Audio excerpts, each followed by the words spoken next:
a built-in thing that could ward off unwanted pregnancies. This was an ancient system that would come into play, especially at a time when the patriarchal world was coming in, where they would invade cities and they'd rape the women. Well, they had something, so the menstrual was also used as a mechanism for that. They could bring it on at will. You see what I'm saying? They could bring it on at will. So what I'm trying to say here is, I've checked it in both the academia, and I checked it in the spirit world. Now, he is right. There is a consensus, because we came to that consensus, that it might not have been a time that you did a whole week of this thing. And the reason why I'm saying that now, because I know sisters now come on now for maybe a day or two, and then it goes away. You see what I'm saying? So there is discrepancy to say that yes, in a certain system and certain climates, certain, we are out of whack on even where we live based on, we living in places that ain't even conducive to a tropical environment. So I would say yes, there would be things that is really wrong and really off based on the health, based on that. And maybe the menstrual cycle is put there to show that. Because based on them dark moon menstruals, they say it was for a multiplicity of things to monitor even the health of a woman. You understand what I'm saying? So you got to put all that into what you call it. There's never no one way of looking at things. So that would be the consensus, and that's the consensus that me and Phil came to in around the 2000 thing. You see what I'm saying? On that particular level. What's this brother had his hand up, then you. What's that? Go ahead. Yeah, what's your thoughts about circumcision? Circumcision? Well, the ancient Egyptians did it, and the ancient world did it. All of your ancient societies did it. And I'll hit upon something that I just found out recently.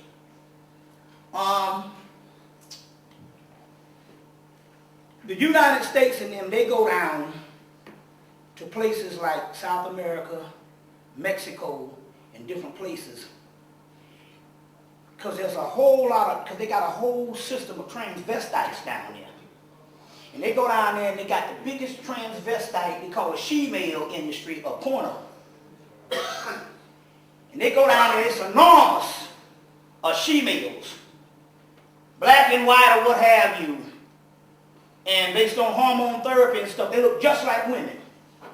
And it's a big industry around the world of these she-males. But one thing about that, in that particular region, why it was so rampant and stuff like that was 90% of the people are not circumcised. So they got several, and not necessarily saying that this is anybody that's not circumcised now, but they got several people that's got, there was an undevelopment in the penis of not being circumcised. The head was smaller. The head grew smaller. It was almost down to like a clitoris. So I'm just trying to say here, in the mysteries of things, we must try to find out the thing on why the Egyptians circumcised, and later on the Hebrews, who was nothing but another form of the Egyptians, and a couple of people did this particular circumcision, and all your West Africans. What about female circumcision? Huh? Now, female circumcision is basically basically two things. It's the hatred of the woman, the xenophobia, and part of it is Arab influence. Because wherever the female circumcision went, we could always see that it either is in Arab states that borders Arab countries and stuff like that. You see what I'm saying? With that type of thing. That's just a form of insanity. You see what I'm saying? Cutting off somebody's clitoris and stuff like that. You know what I'm saying? And I know, a lot of people are trying to defend it. It's from those areas. But you see what I'm saying? But you got to realize, we all have degenerated half of what we were in the ancient world. So therefore, it's fair game all over the planet. The planet is fucked up. You see what I'm saying? So, that's why it's calling to go to another level, a new reality, than to try to fix this thing right here. Humanity is finished. What's that? It was my question. Yeah, he had his question. Yeah. How does sexual activity lessen the spiritual powers of an individual, like say for instance, if they've got certain rituals that they want to do to bring about certain things? I know it enhances. The only problem with the male is he mistakes ejaculation for orgasm. Ejaculation is a loss of fluids. Orgasm is a building up of the astral body. The only person that is lacking in that particular aspect is the male in that particular thing, because the simple fact he is at least the ejaculation. But there's remedies to cut off the ejaculation, and within 3 months of not doing it and stuff, you start to orgasm. Two different neurological systems. And the orgasm is what the kundalini and all that is. You see what the kundalini and all that is. You see what I'm saying? Now there's ways around it. There's technology, there's alchemy that the Chinese invented. There's ways around that. But the thing about it here is, what happens here is, the first thing happened here is, you train from a teenager to go for the ejaculation. And you feel that is the climax in what it's supposed to be. And you see what I'm saying? And so you train. But the key here is, if you stop ejaculating, you start building up the power of orgasm, and then ejaculation becomes a letdown. It becomes a letdown. And a lot of males are not trained in that particular aspect. You see what I'm saying? But no, sexual activity is an enhancement. Is an enhancement. If you're dealing with the tantric aspect and you're dealing with all that, that's all what it's about. You see, that's all what it's about. You see, we'll go back into that. This brother had his hand back here, didn't you? What's that? Mm-hmm. Yeah. Yes. What's the significance of the ley lines, and can you tell us a bit more how the ley lines are used to actually manipulate certain factors? Well, you're talking about like the grids and the ley lines and all that, but that's different. There's several things that have certain energies. And there's grids and stuff like that, and most of your major monuments on the earth, and even modern buildings and modern things is built on those grid lines. But the thing about it here is because the dimensions are going to another level, I think that the focus now is the grid lines inside of your own body, your own central nervous system. The reason why I say that is we used to use those grid lines to go. We would travel to these sacred places to get a certain amount of energy. And I used to know back in the 90s, we used to travel to certain Native American mounds and all this to get certain energies, and we did get certain things. But the same energy I got 15 years ago from traveling to Native American mounds, I get in my house. Because, my house is hooked up, and it's a whole other force field and a whole other dimension within the house.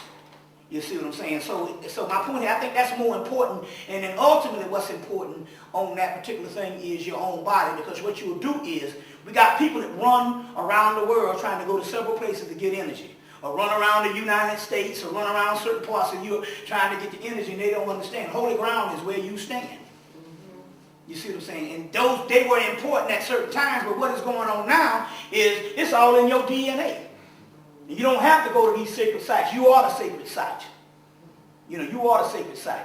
This brother, you had a question? Yeah, on different subject completely. I've got a tape, I've heard of a tape where a man was saying that it's a lie. When you're going out into space, you have to wear a space suit.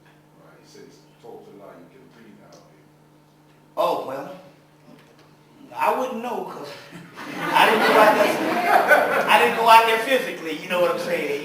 So you never know. But like I said, you can go out things astrally, and I think that's more important, because you will see a world that's active and alive compared to just these little cold molecules out there.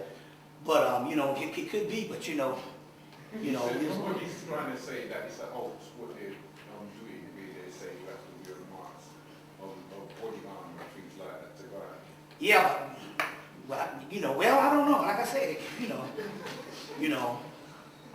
like I said, that's one day on me, because I never went out there to test that theory out. So, yeah, what's that, sister? Mm-hmm. So I watched one of the DVDs and you mentioned Huh? the 50 gates. The 50 gates of understanding? I think it's to do with metaphysical sexuality. Well, I have a Babylonia Yeah. 1 and 2. Most people here got 1. There's a 2. Babylonian 1 is the mysteries of love and sex. And I actually did it in celebration of her coming. I think I did it like a month before she moved down. Because the Babylonia that they talked about was actually her. One of her spirit names. So it was based on that. It's an awesome take on the whole mysteries of love and sex. Then I did a Babylonia 2. And I thought it was still supposed to be done with the woman in mind, but I had a house full of brothers. So when the women saw it, they were like, no, that's the man tape. So then it ended up being Babylonia 1 was for the women, Babylonia 2 was for the man. But we'll get Babylonia 2 here. We'll get Babylonia 2 up here because you got Babylonia 1, the mysteries of love and sex. But that's the Babylonia 2. But it was very interesting stuff because it was still venerating the woman. It's very powerful. This was a bunch of guys up in the room. And we got a little excited in our own desires and shit like that. And, so certain things spilled out. But, yeah, what's that? Yesterday you said that women shouldn't wear underwear.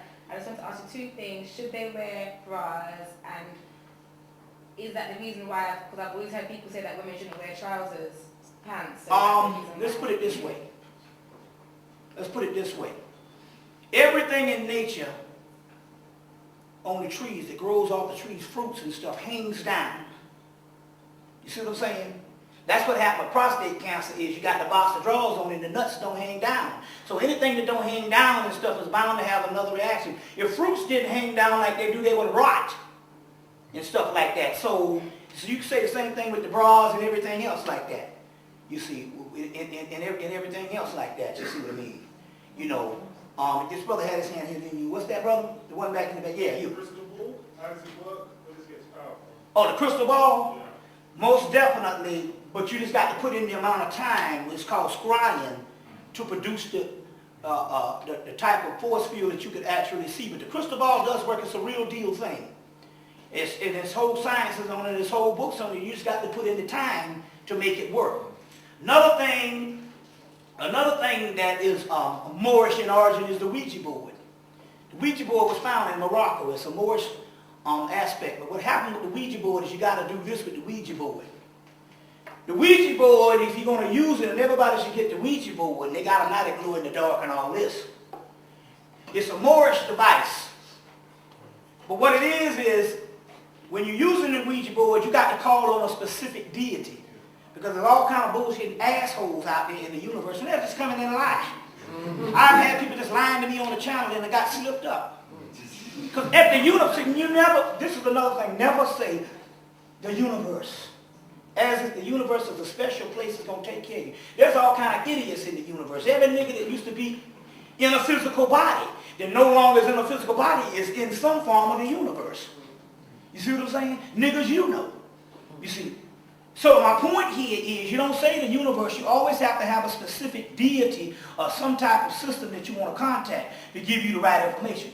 So what it is if you have an affinity to some deity, some god, or some ancestor, you ask them the question and get back, but you just didn't just ask blatantly to the universe, do this, because they'll spell it out for you, but it can be wrong. That's the only thing with the Ouija board. Other than that, it is your system. And that is a great way to divine with the Ouija board and the pendulum. So get you a Ouija board. But the only thing about the Ouija board, always, when you ask the question, always have an entity or someone in mind that is connected with you. Just don't do it blindly because they will lie to you. And so what's that? You know what Dr. John did? Yeah. You break down what, because I can't remember if you've done a spectrum. Yeah. Dr. John did trying to use, because I know that he was dealing with the Enochian Right. angels. Okay, Dr. John Dees was a person who was dealing with metaphysics, and he had a guy named Edward Kelly with him. Was it Edward Kelly? Yeah. Edward Kelly. And Edward Kelly was the person who do the scrying, and they brought down all these angels, these angelic system. In Queen Elizabeth time, and the only reason why they could do it because they were all, what's that, brother?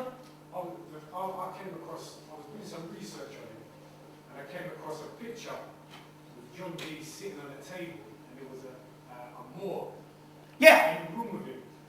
Yeah, but they keep talking about I think it's Edward Kelly. Edward Kelly, yeah. These are, yeah, just like Nostradamus, there was a Moor. NBC did a special on Nostradamus in 1994, and they showed a Moor following him around, him following around the Moor. And so the way they do it, they have the Moor following him around, and the people mind automatically think that was his slave. But no, that was his teacher.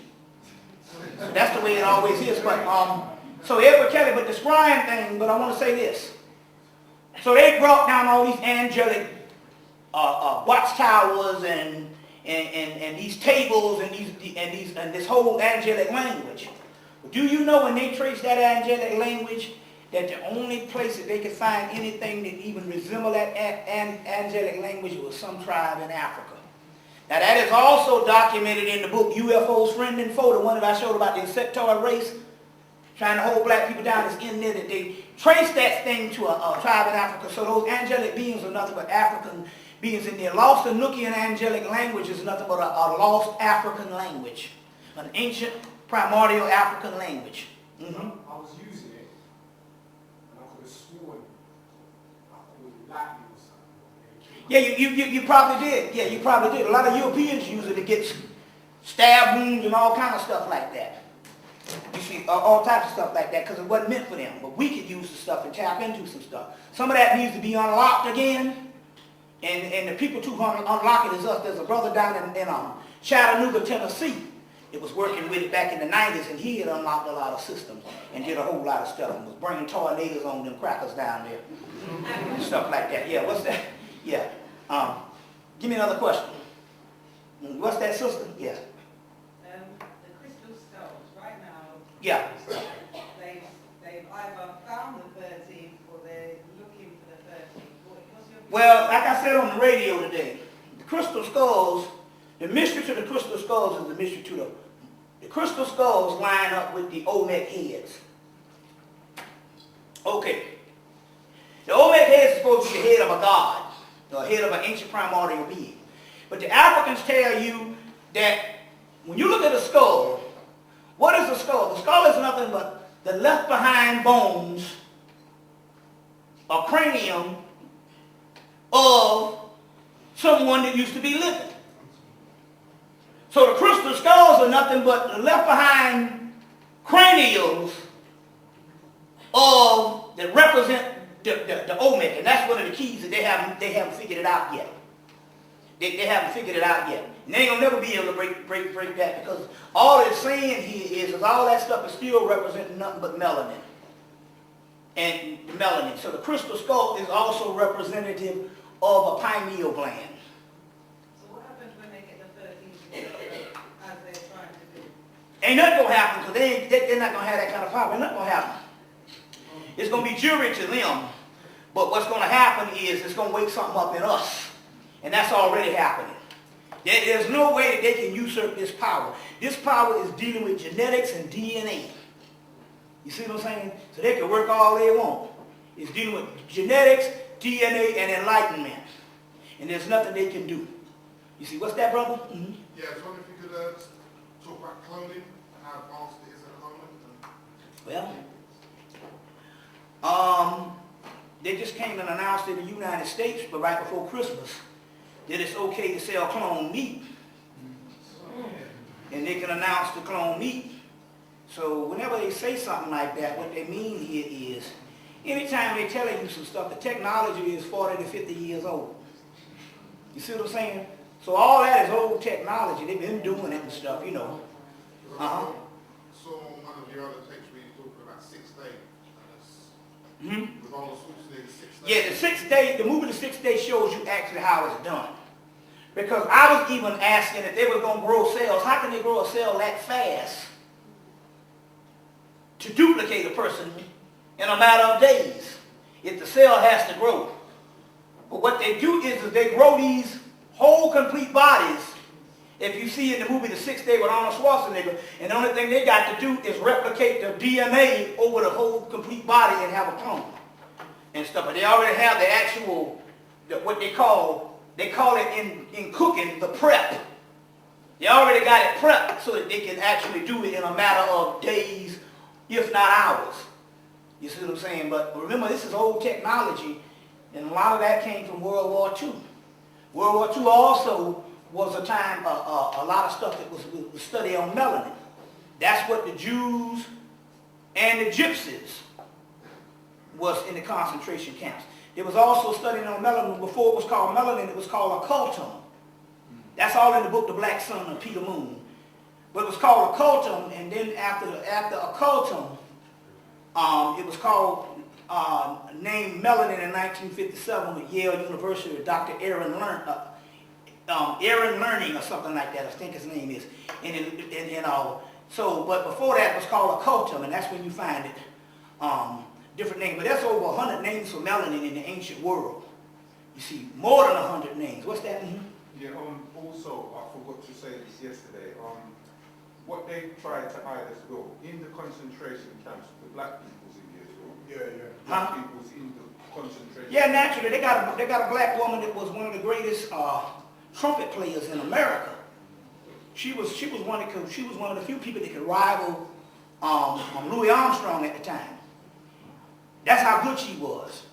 And she went missing in the 1940s because what had happened was they were over in Paris. And Josephine Baker told them, she said, I'm hooked up with these people, but y'all niggas need to go hell home. She said, because y'all going to come up missing. And she was one that was over there, and she traveled to Holland and got caught and got in a concentration camp, and she was one that lived. And she came out years later, and she used to tell people that she was in a concentration camp, but black people's mind is so dumb and stupid to think, at that particular time only could be Jews or something like that. They didn't believe her, but she never was the same after that. But I'm just saying, she was just one case, but they had several ones that was in concentration camps.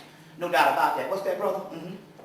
Yes, in my earlier spiritual search, I looked towards Africa, but I was faced with Christianity, so I looked to India instead. Mm-hmm. So as a result, I became familiar with all these gods. Yeah. So now I'm looking for some concise work that can prove that they originate from Africa, Canada.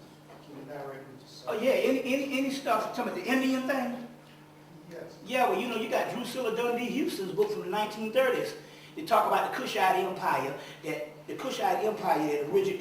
went all the way up into India. That's the first one. And any types of works on Renoka Rashidi has done a lot of work. African Presence in Early Asia is an excellent book. Ivan Van Serta, but Renoka Rashidi, but then again, you got to look at the majority of the people at southern India. They're black people. You see what I'm saying? They're black people. I mean, some things is just basically, a given. Specifically the gods, like Brahma, Vishnu. Well, let me tell you something. The only people that can create gods is indigenous people. Nobody can make them spirits up. And they are real. You see what I'm saying? They're real because I know they're real. I know they're real because I interact with them. See, some things is just, and you got to realize they're extremely old. And even this, do you know the original Aryans were black people? You see what I'm saying? Were black people. And so I mean, some things, man, melanin is melanin. And you got to realize this too. We had more than one phenotype. The West African prototype is not the ultimate aspect of what we call the true black person. We had more different types of phenotypes, and that's what we can't get past and all, because we still look as the West African model as the blueprint, and it's not.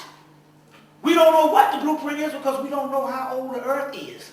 But we got just as much phenotypes as being with keener features and straight hair, or a little more, not as coarse hair, that we got history that's just as old. So you can't define what is a black person based on West Africa. You understand what I'm saying? Just like you can't define the indigenous global man based on the continent of Africa. You see what I'm saying? Because we had one continent, one people. So it's, you know, it's just some things, man, some things, you got to let your spirit tell you.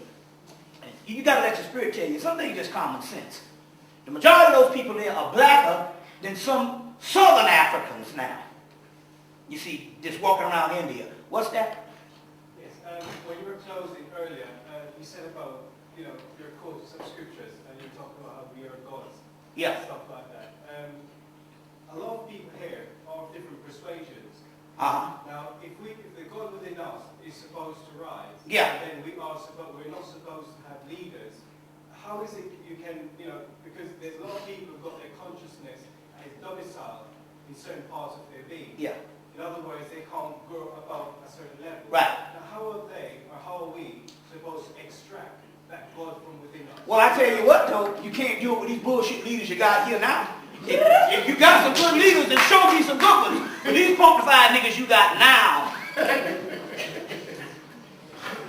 I'm down for some leaders. If you make the statement that some people are docile and they do need leaders, then give me a better bunch of fuckers than these ones we got running around here now.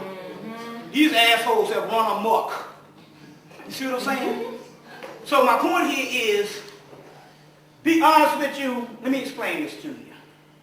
Because I've been hearing this since I've been lecturing. We ain't ready yet. We ain't ready yet. Well, if you wait on motherfucking niggas to be ready, we'll be waiting another 2,000 years. I really give less than a damn about a nigga ain't being ready yet. So I'm talking to the ones that are ready. The other ones, just like C. Manel used to say, let the dead lay with the dead and water seeps its own level. They will find what they need. But at this particular time, it's too late in the game for me to come. You see what I'm saying? And spoon feed a bunch of niggas. You see. The ones that's ready, I'm talking to the ones that's ready. You see, I can't hang around with the welfare of getting a nigga up to speed. You see what I'm saying? Because we'll take our time and we'll hang around for millenniums on shit that won't work.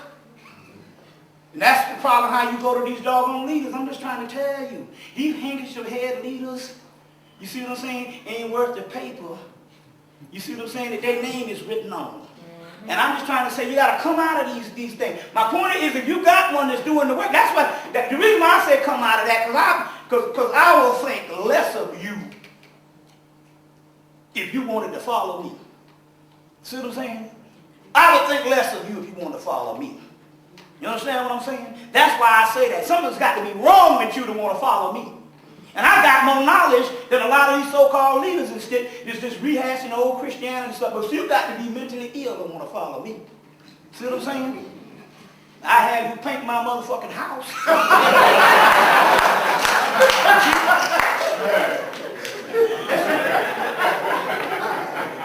And clip my toenails.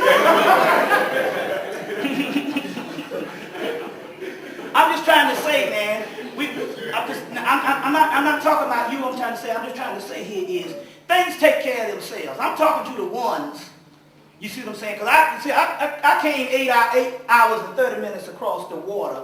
You understand what I'm saying? Not to glorify, and this is another thing, not to just glorify and just show off of what kind of information I got. You know what? I'm truly one of these people that the lecture thing was thrust upon me and it started rolling and it's a big phenomenon, but this is something that I didn't never want to do. And that's the perfect thing because I ain't got no self-grandizement thing. You understand what I'm saying? I never wanted to do it. And right now, and it's good I didn't want to do it because right now I ain't got no kind of scruples. None. You see, I got no kind of scruples and stuff. You know what I'm saying? I might let off a fart up here. Like I did about 2 weeks ago, and we had to actually leave the fucking house. This shit was lethal. I don't care no more. You see what I'm saying? I don't care no more. You see what I'm saying? I'm humble enough to say that, but I'm humble enough to come before you and say that in actuality, I know we got to be a better people than to stick around with these damn clowns. Now, I'm not talking about the ones that stuck in that. They need to be there. And some of you still might need to be there. But I'm only talking to the ones already. You see what I'm saying? It's just like when you fill up a room, some of them are spectators, and if there's 2 of them that need to hear the information, then that's all they're supposed to be.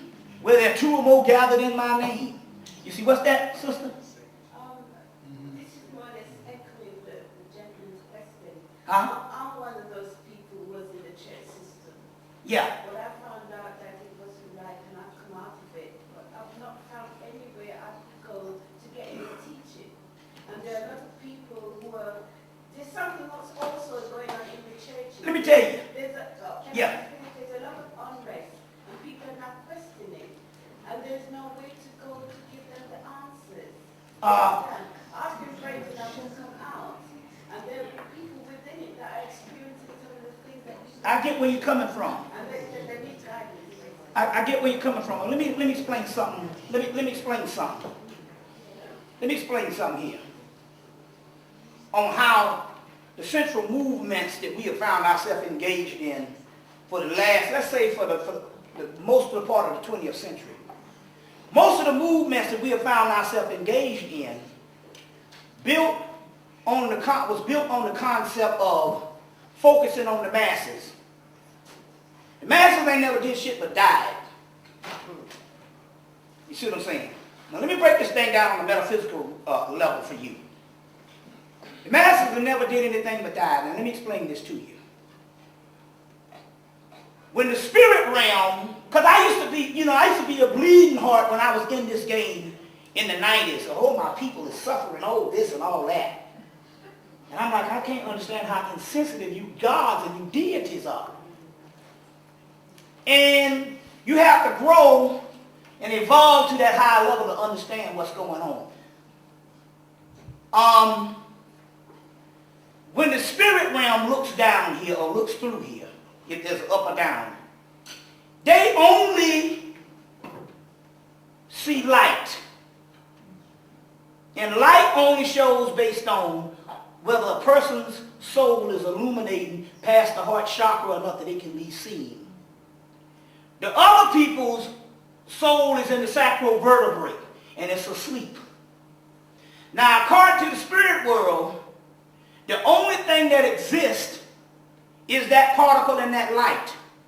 So, down here on the human realm, the only thing that exists right now is that which light is radiating. As far as the people that are asleep, they're non-existent. They don't even exist. You see what I'm saying? You understand what I'm saying? Because this is a realm based on enlightenment and consciousness. So they don't even exist. So the way this thing goes, you see they say, well, they killing the youth out there. I used to be studying. They're killing the youth. They're killing. And the spirit world said, well, good. They killing them is cannon fodder. When the spirit world looks, for every person that's enlightened, they would rather them kill 50 people that's unenlightened because they're unenlightened, they don't exist anyway. This is only an illusion, a hologram. A series of events that don't exist and only the wiring up your brain is telling you that this existence is really that, and that's the ego. They're trying to make itself exist.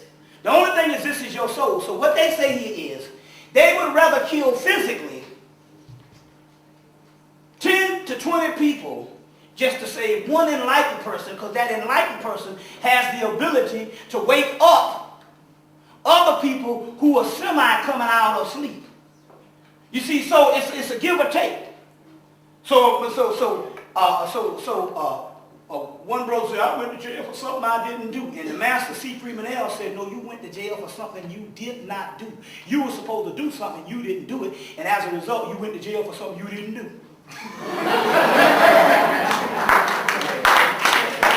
You see? So it's a hindrance. So the ones that, a lot of them that stuck, they are still asleep. You see what I'm saying? They are still asleep. But there has to come a time when there's a group of people that's got to become gods and got to become high priests and then gods, and they have to illuminate. And you can't wait around to say when the other people are going to wake up, because the only people are going to wake up when you illuminate. So what happens is that you will see this universal thing. You go to India, you go to Egypt, you go everywhere. You see a circle with a dot in the middle. The dot is the core, and that's the only thing to be focused on. The circle is the masses. And the masses don't do nothing but they own what is called automaton. You call it automation in technology. They're on automaton. On the five senses, what looks, smells, tastes, and feels good. They're on automation. They're asleep. And this is an automated society to make sure that they stay asleep. So the only thing that matters is the core, not the mass. So my point here is I didn't come before you to speak as the general masses of the Farrakhan, a whole other bunch of people would do. I'm coming to speak to the gods. You see what I'm saying? As far as I'm concerned, I'm coming to speak to the people that is already enlightened and want to find out what their further missions are. And this is what I mean by that. See, this is the ego. This is the first thing happens. The soul will wake up and say, hey, I need to find out more about myself. And the more I find about myself, the more I will wake. So I need to study more about the knowledge. And the ultimate knowledge is more about my own soul. So it will go on that path. But here's the ego. The first thing happens, you get 2 days in and you want to teach somebody else. You got a path you got to follow. And you worrying about some other nigga waking up. And the next thing you do, especially when you go to your family members, they got a trick for your ass. Because there usually only be 1 or 2 incarnated in a family. You go to your family members, they're going to beat your ass down. Because it ain't for them and for the people you love. It's for you to get to the end of the doggone tunnel so that you can illuminate and ultimately you will be able to do something about those people. But you can't do nothing about those people if you don't complete your training. And they're going to be all types of distractions. So the bleeding heart is a distraction. You know what is a distraction. I had to learn, say, look. I had to learn to say, look, I don't give a damn how many Negroes they kill up the ball. That's not going to stop my path because that's going to be a distraction. Ultimately, that's what that white man wants. He wants you to get off the path. And what he'll do is to get you off the path, he'll start like they're doing in the United States. The first thing they started doing, when they see a certain thing illuminating, they start hanging nooses in the trees. And people start running down to Gina, Texas. And they start hanging nooses on professors' thing. And this is distraction. And all the little black leaders will come and they'll be fussing and all that kind of thing. You know what I'm saying? Look, let me be honest with you. Right now, your energy shouldn't be spent on a nigga getting killed out there in that damn street. Because the white boy knows, well, all I got to do is kill another one. Beat him over the head on national TV. And here you go running.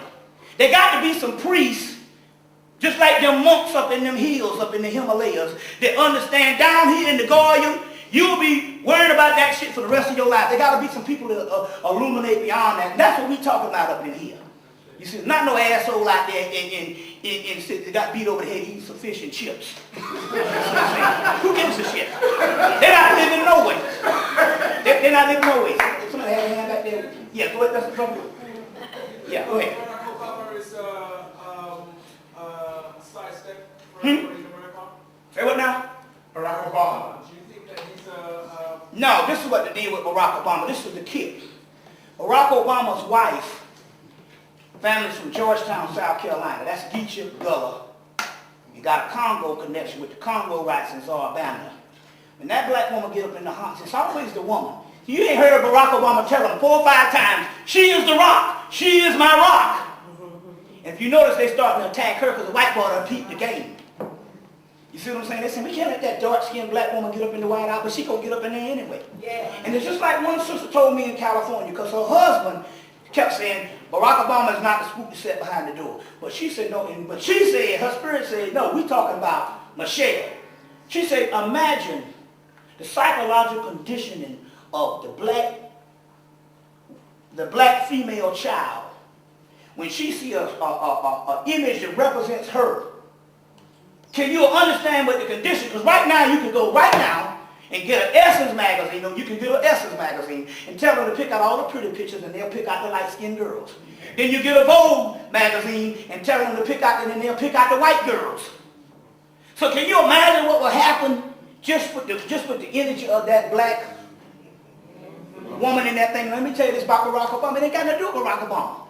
We got niggas standing around the gas station bombing for quarters, or standing around the liquor store working for liquor, bumming for quarters. Can you imagine what can happen to a nigga around the gas station and go, look, I know I'm around a gas station, but I got a brother in the White House. It ain't got nothing to do with Barack Obama. Now, I'm going to say this, and this is why this shit don't happen. Because it done happened 3 times. It happened with, O.J. Simpson was a goner. But black people's energy wanted him to get off so bad until it happened. That's what happened when we think together like that.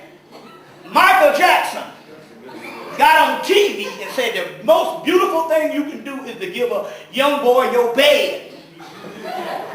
And the nigga walked out of there without a car. They didn't even get this nigga community service. Go watch some Mercedes, Michael Jackson. They walked out of there, because why? Because black people, they wanted it so bad until our energy was so powerful till it happened. Now, this shit is gone. Look, the Africans have gone Obama crazy. The Muslim world is going Obama crazy. All of Europe, and I ain't even talking about black people, I'm talking about white people. If you got that many people wanting this thing, it's going to happen. Hillary was already picked by the Bilderbergers last August.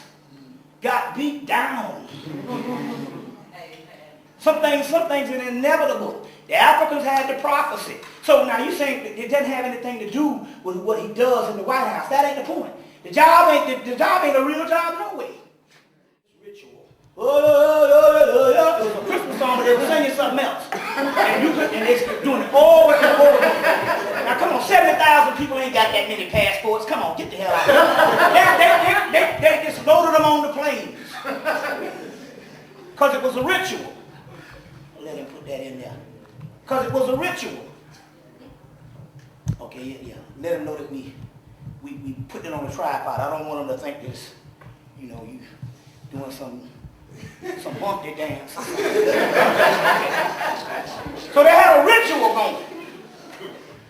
They had a ritual going on. And the ritual that was going on was they was doing this chant, a mantra, over and over and over again. And so the ritual was that if he doesn't knock this guy out, they was going to take it from him on points. It was already set up. It was a ritual for the reclaiming of Britain, reclaiming the United States. Based on, that's the way they do things, based on power, and based on fights, based on a ritual. They don't necessarily need the physical United States, but they needed that energy, a defeat, a replaying of the Revolutionary War, type stuff. So what happened was, but they didn't realize that when they was doing it, they was playing it against a black guy. And they was doing the ritual. And Mayweather hadn't really knocked nobody out in the last 6-7 fights. So it was going to be, when it went down to the wire, they was going to take it from him. They had already had him ahead on the scorecards because he was piling up points each time. They said, go and pile up points and we can take it from him. And they had the whole British ritual shit. And then something happened where there was a punch that came from another dimension.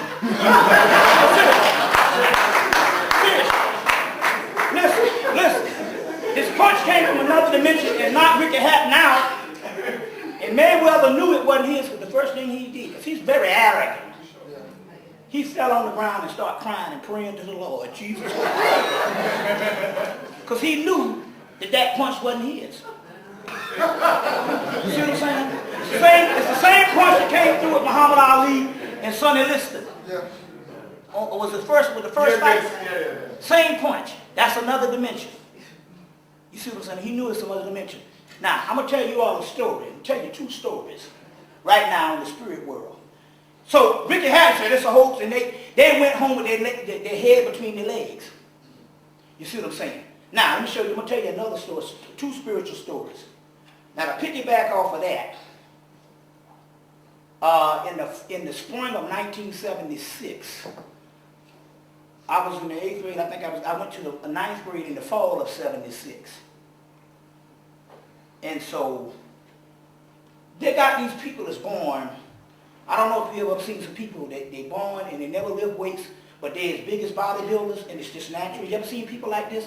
I had a friend named, he was a natural athlete named Milton Liggett. So Milton Liggett was the kind of person that everybody wanted to get him on their team because he was the ultimate quintessential natural athlete and never lifted a weight in his days. He was just built and cut. It was like he was a Herculean person was born this way. Mr. Athletics. Okay, but what happened was, Milton Liggett went swimming in what is called an irrigation pond. And this shit is full of mud or whatever. I learned how to swim in one of these damn things. Real dangerous. You get your head stuck in the mud or whatever type thing. He went swimming in the irrigation pond, and he didn't dive in. He just was swimming, and he just went under and never came up.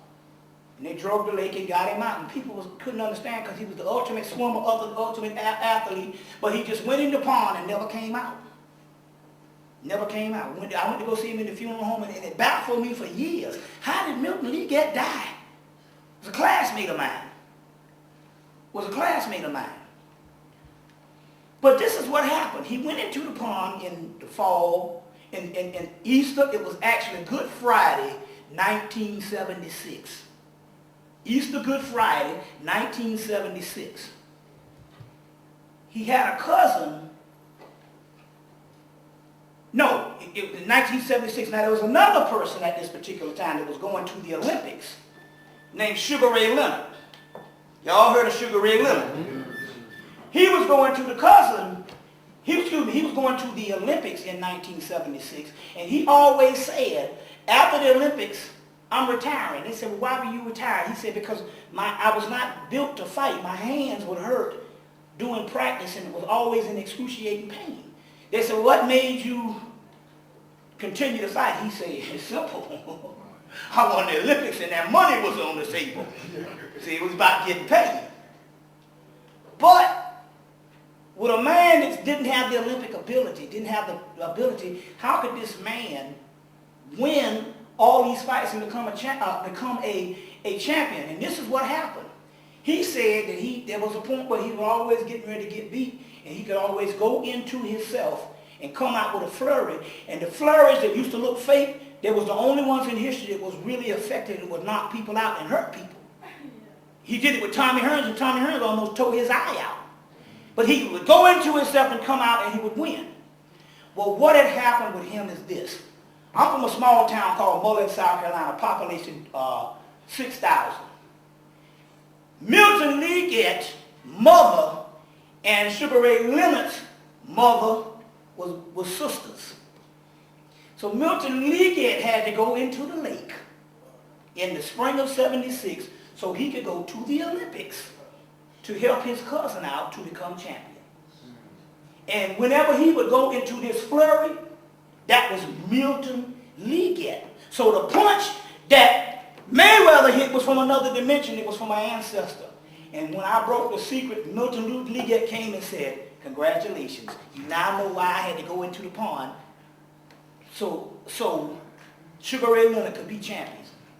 And it was his cousin, was the one with the athletic ability, that went into the lake so he could free his body to go to the Olympics to be the force behind Sugar Ray Leonard to continue to be the champion after the Olympics. Now, one other story. We're going to round it out. Yeah, this is it. Okay. One other story. I got a brother a year younger than me and a brother a year older than me. Stair-steppers. So all our friends hung out together because we were just a year apart. So my oldest brother had a friend named Greg Smith. Greg Smith was an athlete. Got a scholarship in 78, 30 years ago, to go play basketball. He would go up to New York to sell handbags with his uncle during the summer. And when he came back, they took his scholarship and gave it to a white boy. So he went to Francis Marion College, a college up the street for a minute, and then he went in the service like all the people do. So he went and bought him a Buick Regal. He got into service about a year after, bought him a Buick Regal. He's going to drive up to D.C. to visit his mother, who lived in Washington, D.C. So outside of the 20 miles from Mother to the state line, it's a place called south of the border, got signs all over America, this south of the border. And you pass the state line and you're into North Carolina. So 20 miles up the street from Mullins, he passed the state line in North Carolina. And this nigga fall asleep at the wheel. And this nigga drives for 3 hours sleep. Snoring, driving, sleep, 3 hours. He said, all I know is I ended up somewhere in Virginia at a red light at a small town and a white sheriff saying, you all right, son? And woke him up. And it was 3 hours away. He drove for 3 hours sleep. And we couldn't find out to this day, how did that Negro drive for 3 hours dead sleep? But when he was young, they call it born with a veil down south. When he was young, he was born with a veil, which is psychic. And he had a man, a tall, dark-skinned man, used to run his ass. When he was 5 and 6, he would run him. And they say this child would be running down the street all the time. Because there was a man, a ghost, running after him constantly. So his grandmother said, when he described the man, she said that was none other than her late husband.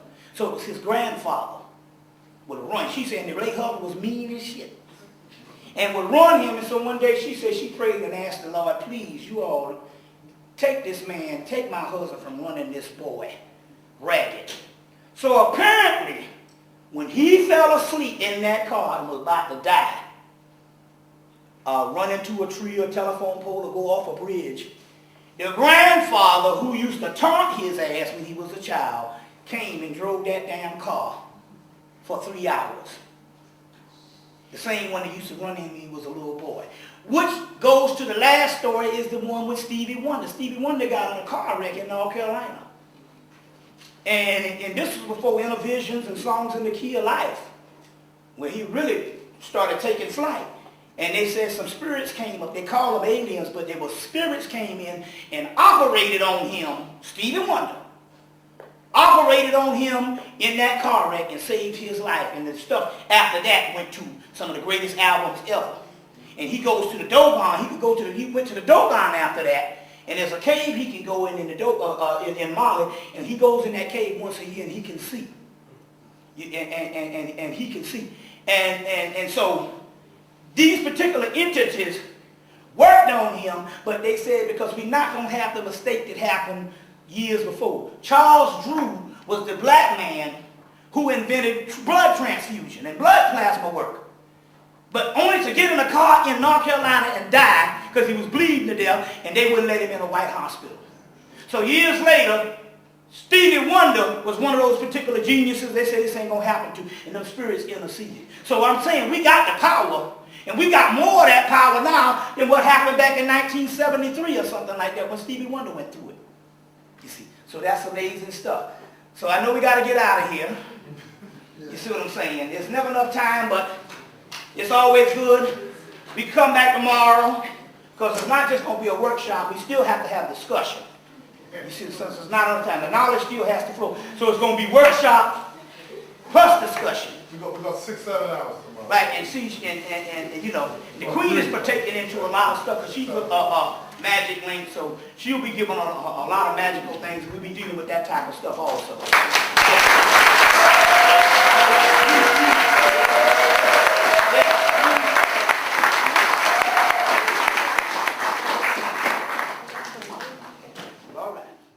I just want to thank Bobby Hemmitt for coming to London. We appreciate it. We've got DVDs at home. Do you know what I'm saying? Your inspiration. And what do you think about tonight, the legacy of Camelot, the UK gods? What do you think of tonight's lecture? Tonight the lecture was blessed. It's always enlightening. Do you know what I'm saying? I've been to Bobby Hemmitt, Phil Valentine, Ashura Kwesi. Do you know what I'm saying? This is the journey for black people. This is our future. Do you know what I mean? So for those that's on it, do you know what I'm saying? Like, all the best, you know what I'm saying? I'm definitely on my journey. Do you know what I'm saying? I represent Archangel St. Michael, Melchizedek, son of Jah, conquering life from the tribe of Judah, born 6th of July. So I'm grateful that spirits have always been telling me who I am for the last 15, 17 years. Do you know what I mean? So I'm just putting it together. So Bobby Hemmitt, welcome to London, England. Do you know what I'm saying? We're trying to make it home to Africa. Blessed love. Rastafari. Yes, you want to see, it's only about a year now since I've been watching Bobby. and it's like with a big giant, you know. We're sitting with a big giant. So all I'm doing, I'm listening and observing, and we're not gonna miss tomorrow because we want some more of Bobby. See, fresh on the scene, good on the scene, and he's our kind of scene. And more love. Yes, greetings. I must say I enjoyed the lecture. Bobby touched on a lot of things. Most important things is about our British connection and what we have to do in terms of the spiritual realm in this country of Britain that we live in, and what we need to do as a people in working with the energy and build up and recognize that we are the Camelot, we are the forces, we are the children of Cam, the lots of Cam that have to bring the energy forward and manifest the God essence within us so that we can manifest that in the world. Yeah? Respect. Bobby Hemmitt was key to my success as well, and makes me realise how much of a god, I can't talk loud, makes me realise how much of a goddess that I am. It actually makes me believe in myself, and it was a real pleasure seeing him today. I got a lot out of it. It makes me realise how much I have to do now. Having been, I can't sit on my laurels, so I'd like to carry on the good work that I'm doing and say amen to him. Thank you. I remember the first day I came, and Bobby Hemmitt was the guy I really listened to, and it was good to come and see him in person. So yeah, I enjoyed it. Edifying. Things have been shown to us that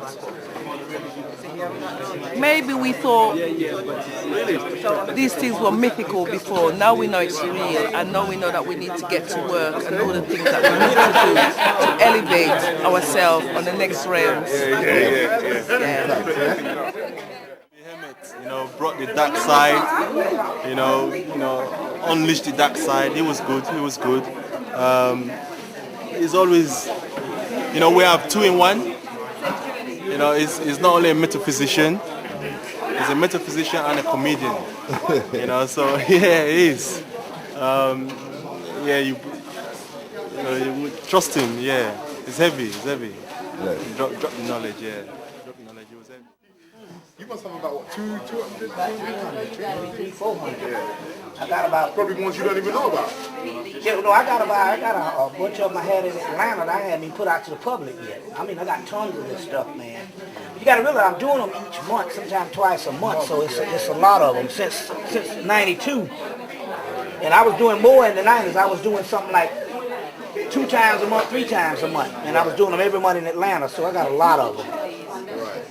A lot of them. You know. Plus, I was the cheapest, so I was doing more lecturing. More lecturing, yeah. We're cheap and thorough as well, so. You know you get true value for money when you get a Bobby, when you get 6 to 8 hours worth of footage, you know what I'm saying? Where's the, any more boxes? Yeah, just like... Have a look what you've got. And I've got one long one here. So, brother, how do you think it went tonight then? Yeah. Oh, well. How do you think it went? I was feeling it. I mean, I was like, absorbing, you know? Oh, yeah. You know, I think it was great, you know. Yeah, I think it was great, you know, yeah. I like what you said about the difference between the audiences. Yeah, oh, yeah. I come from the Caribbean. I think the Caribbean people do have that. It's just that I think we've been here now where we're British. Yeah, it's a British. You understand? Yeah. But we have it in the Caribbean still. We have that call and response. Right. And would it make you feel like people are, I don't know, not as responsive or not as much questions? Or No. I just realized just another audience. I think you listen better. But then again, on the other hand, I noticed by the time we got to the question and answer and we got to the later stuff and all, it started getting that way to the call and response. Yeah. So it's just like it was just interesting to see different ways black people do things. You know. Yeah, but there is a whole British side to this thing. You know. Especially you all, some of you all is just born and raised over here. You know, you can't help but be goddamn, James Bond and,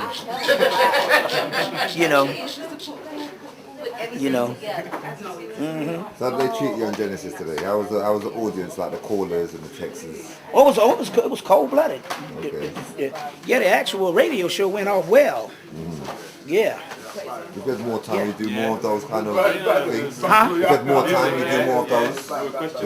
I do a lot of them, periodically, just a lot on internet radio and all. I used to do a lot of them in the 90s. I used to do them every week. Okay. Yeah. The radio interviews. Yeah.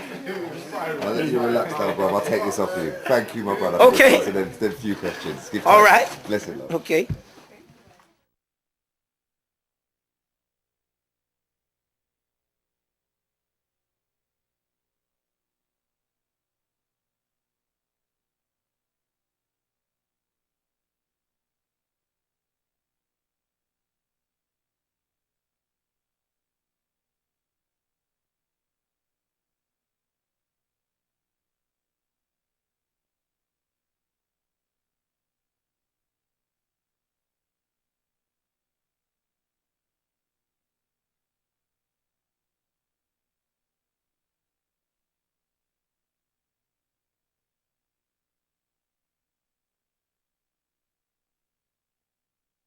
Alright, we rolling, man. We're here in jolly old England at the British Museum to partake in our ancestors' stolen history. And stolen history from all over the world. This is the creme de la creme of ancient artifacts. We're going to go in here and see what we can see. Alright. Sure enough. I got my queen with me, Linda. How you doing, sis? Hey, London, all right? Yeah. Finally relaxing now and gonna Just take got some through sights in. Right, we just got through with 3 days of lecturing. 1 day of ritual. It's off the chain. Alright. Yes. Okay, so we're about to roll up in the museum? Yep. Exactly. And see what's going down. Alright. Rockefeller told them, when they built the University of Chicago, Rockefeller told them, this shit is too clean, too new, make it old. And they made it look like this in the 20th century. They made it look like this in a matter of months. Told them, make it old. And they made it look just like this. So, I guess that's nostalgia. Make it look authentic. Yeah. Tell it. We know they try to superimpose themselves on our culture and, from historical, Trying to make it look the like Romans, Hemmitt, the you got Romans, it. make it look like ruins. Yeah. That's very interesting. Well, we're at the British Museum, and as I always say, you don't find too much British history inside the museum. This is not what pulls people inside here. It's the Asian, African, and indigenous, traditions that people come here to really check out. Exactly. You know what I'm saying? Well, gotta marvel at it. All right.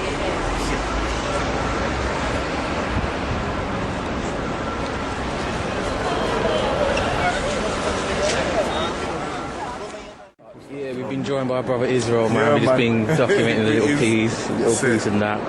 We're going to go around and do some code breaking while we're in the museum. Breaking, we're in the museum. This is Brother Israel, the British Nigerian assassin, doing cosmic drive-bys on your mind. He's shooting from the lip and not the hip. But That's it, he's officially going to be the official scholar of the UK and all. So we found several gods here, and hopefully this brother will rise up, and show us a cross-cultural aspect of both the Nigerian and the UK. You see what I'm saying? And there's a lot of research to be done just in history alone to try to uncover some stuff. Hopefully this brother here can, be effective in the future. So we documenting him on the tape now, so people back home, be on the lookout. You see what I'm saying? Give thanks. That means a lot coming from a master teacher. We sanction him now in the British Museum. You see what I'm saying? As one of the brothers, that's coming up But we try to tell people at home to utilize your scholars here, you know, because the king is without honor in his own home. So next time you see Brother Israel on some flyers and some posters and giving a presentation, you all need to come out to his presentation. You see what I'm saying? And like I said again, you need to utilize Brother Darren, who's putting on this stuff, and give him some help so we can bring this stuff around the whole Europe and America. And right now, it's time to conquer Europe with this thing. You see? You know, and maybe he might be the link to the continent for us, because we need a cultural link to the continent that, you know, we brothers in America don't necessarily have. You see what I'm saying? You know, so Nigeria being partly an English-speaking country, we can bridge the gap also, you know, with that whole thing, you know. So this is a real powerful time that we got the gods and all meeting. What appropriate place for us to meet and get this particular information in a place that's got all our artifacts. And like you said, there's very little British history in the British Museum. Right. Exactly. Yes, we give thanks, you know. We got Bobby Hemmitt, HOC, Hatch of Consciousness, all you guys in over the States, or United Snakes of America, you know, as we call it. But yeah, for sure. You know, but you know, we're in the British Museum, we're doing our thing. Big up to Bobby Hemmitt, we've got the master here, you know, definitely one of the people who made my eyes start awakening, you know what I'm saying? So I'm on my path now, you know what I'm saying? Just like everybody else. So we're here. Like I said, no British history in the British Museum, but it's our things. Even if there is British history here, it's still our stuff. That's right. You understand? Ancient Druids, the ancient Moors.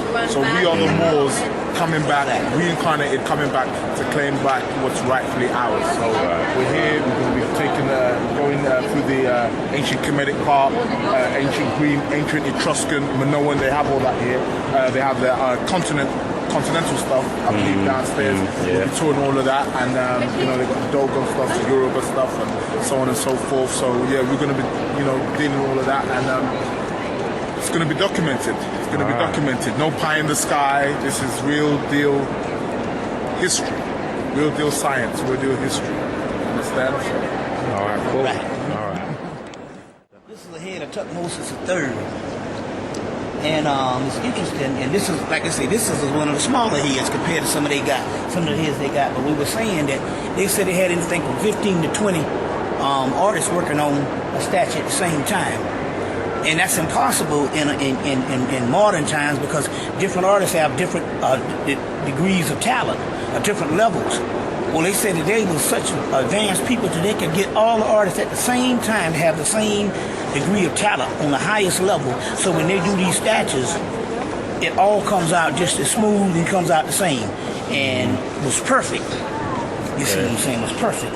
You know, so we're talking about a level of mastery and genius that our people put together. And now they're gonna tell us that our kids can't learn. You know what I'm saying? No, you can't teach them. They didn't have no such thing as a different capacities of learning in ancient chemistry. No such thing. You see, there's no such thing as a child left behind, or you know, different degrees. You know, so obviously we lost some type of rites of passages to learn how to learn on a certain level. You know, how's it going, brother?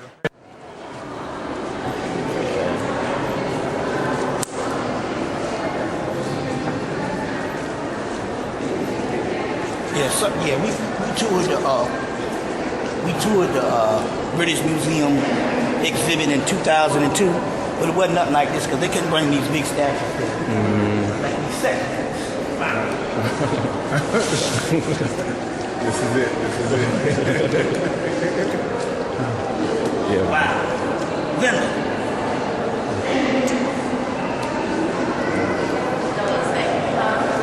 No, they didn't bring nothing to America. No, it was a fraction. Fraction, yeah. Big mama.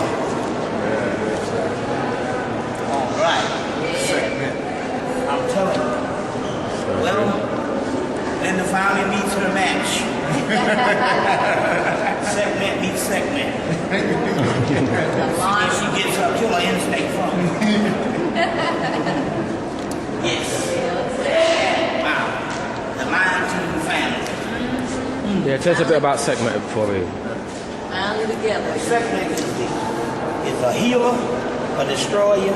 She's the original Kundalini goddess, and she will have the last word because the energy that pulsates in our body is actually her energy, and she's both. On one aspect, the flip side of her is the goddess Heru in her sexual and in her romantic aspect, creative aspect. In her ferocious aspect, she is the goddess Sekhmet, and in her tame aspect, she is the goddess Bast or Bastet. Either way, I've always had a connection with her, and I'm glad to come and be with the family. So this is like a family reunion. I've only seen, they have one big statue down in Atlanta of her, but now they have 4. Hey, that is great. We're going to hang out here and eat some kibbles and bits. All right. We got about 12 cats around our house, stray cats, so they're going to be pleased to see Yeah, they're going to be happy about that. their ancestors, where they came from. Tell us.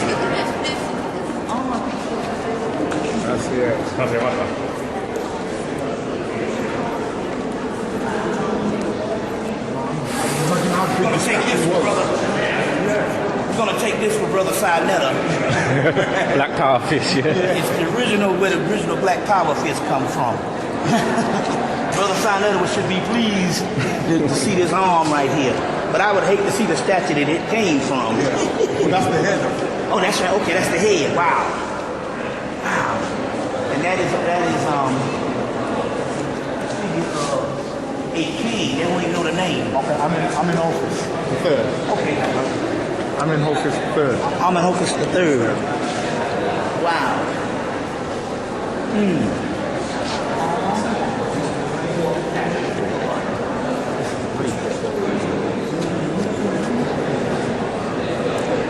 You can't disguise those lips and that nose, man. That's I hear that. straight. There's no if buts or maybes. You know what I mean? Cheekbones, nose, the lips.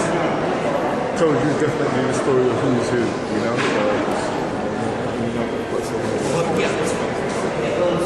Ultimately, a great symbol, greatest symbol of alchemy, and you know, alchemy is the study of melanin, and the Sphinx is a composite figure.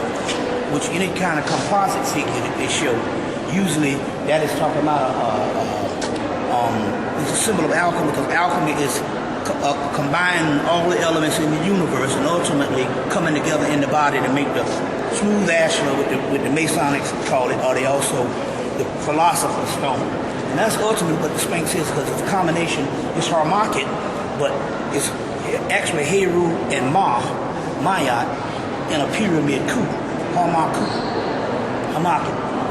The Arabs say, they call him Abu, the father of the globe on the Arabic aspect of the actual Sphinx. But it has great mysteries and all. Some, says the original Lion of Judah, because it's also called the resting place of the lion, where you get the word Rasta from. Also, it's also called the baby lion.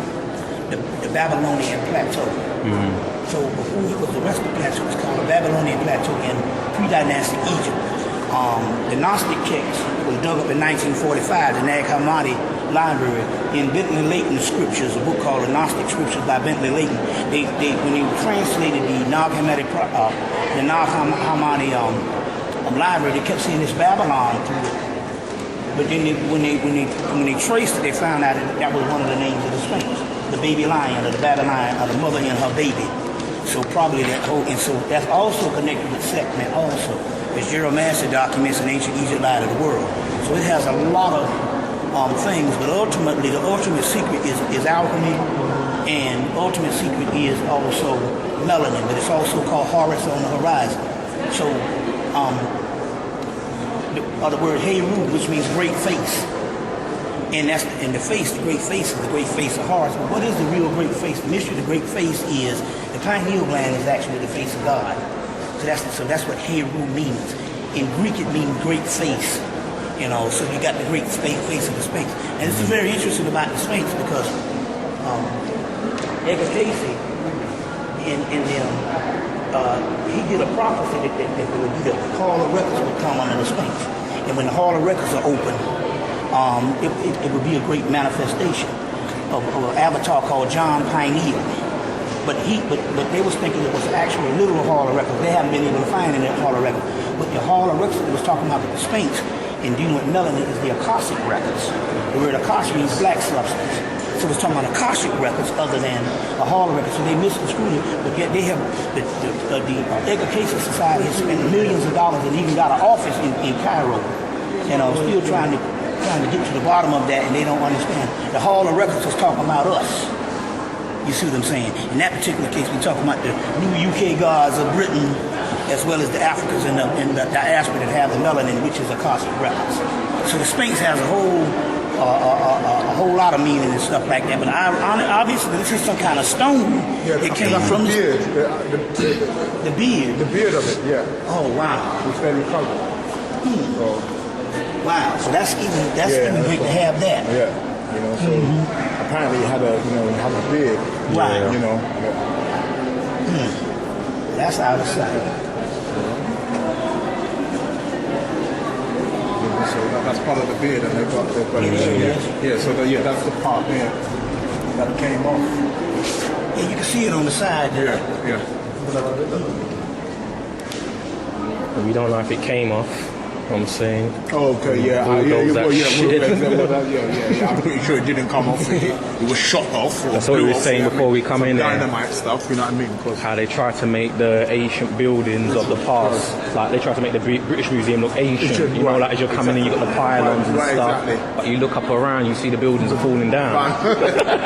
You go to the ancient sites that they're trying to mimic, and they ain't got the same architecture. My sarcophagus is in here, me in a past life. We gotta find it. Yeah? It just came to you? Let's find it, man. Okay. Right, that's we gotta find this. We gotta find my sarcophagus is in here. Okay, we'll go back. Okay, we're gonna go now. But there's a few of them. We need to talk about this doorway. This is very important. There's a black one. There's a black one. That way.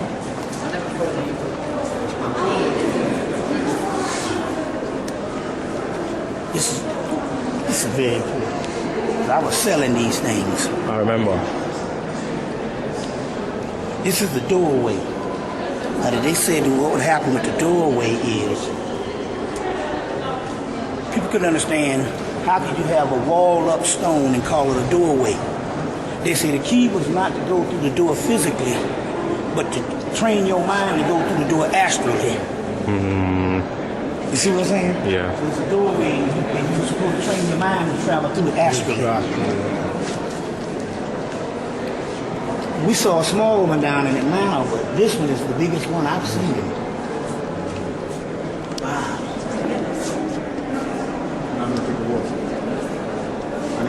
It looks You get me as well like they're making modern I'm not no camera buff. This one, I just want to snap a picture. This other doorway, that's going to be hard. I'll be like,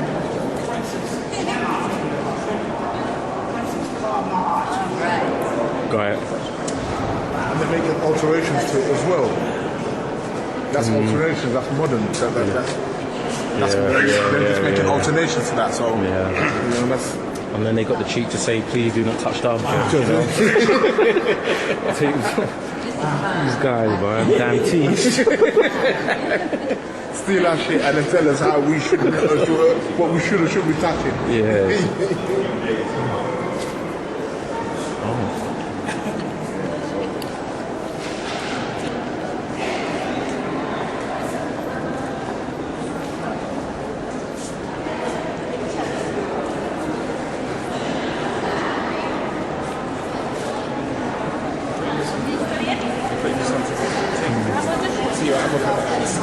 Say that?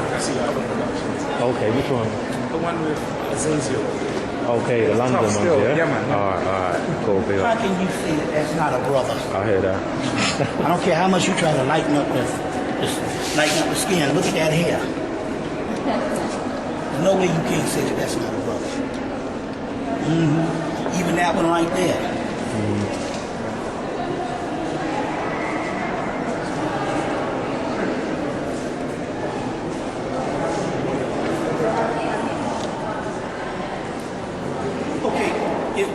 Hemmitt is only on this floor?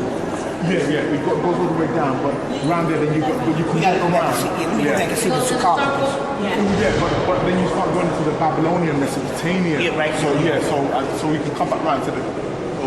You can go this way. We'll go this way and go. And then go round. Yeah. If it's not locked up, I have one here. But if it's not locked down, some stuff that they have in the basement. Certain people don't get to see. Well, most of the stuff that took in the basement. Okay, right. This is just a big, large monument. There's a Moorish section here, you know, but obviously it's under the Islamic Empire. You know, we know the Jedi mind trick. So, you can get there as well, so you can mash up the dance. I know you don't know the Moorish thing. You're the Moorish. Alright.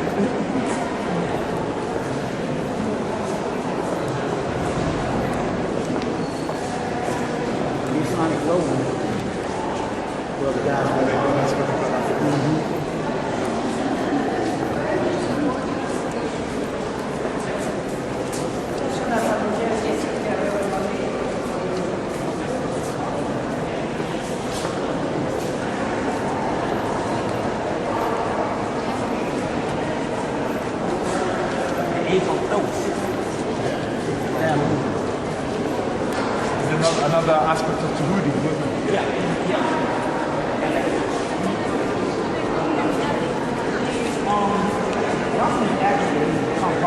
Actually derived from Osiris. Osiris in his Phoenician form becomes Pan and Dionysus. And so Pan and Dionysus, so by the time the Knights Templar come up, they take a composite of all of that and make the Baphomet. The Knights Templar, in the book Idris Shah book, called The Sufis. And then he said that they made the Baphomet to venerate their founders, which was the Moors, the perfect man. And the Baphomet is supposed to mean the head of the Moor, the perfect man. The black man, the perfect man, and that's all documented in Idris Shah's book. You know, so it's actually the Moor. Yeah, in that book, the Sufis. In modern day occultism, Baphomet has been twisted into some demonic figure. Well, actually, it's that is the way that the priests used to do stuff. Actually, it's Saturn. The goat god is Saturn. You see what I'm saying? The chastiser. So to the neophyte, it is the same monster that tell you don't go in that doorway. But to the priest, they understand in actuality it is the doorway and it is enlightenment.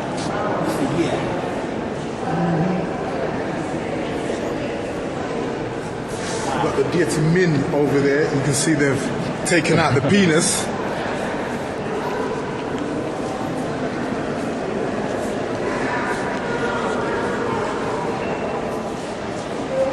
he's got a penis here, but that you can see that that's blatantly taken out.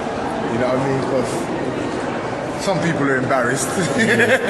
Or some twisted cracker use it for a vibrator. Or some, they get twisted like that. They probably got it down in the basement doing some rituals with it. You got it, brother. You know, so, you know, that's the kind of mindset. They try to come across all clean cut, you know, and above boards. Yeah. You have to remember they stole this to get it here, you know what I'm saying? Yeah. They're not preserving it. Don't be fooled.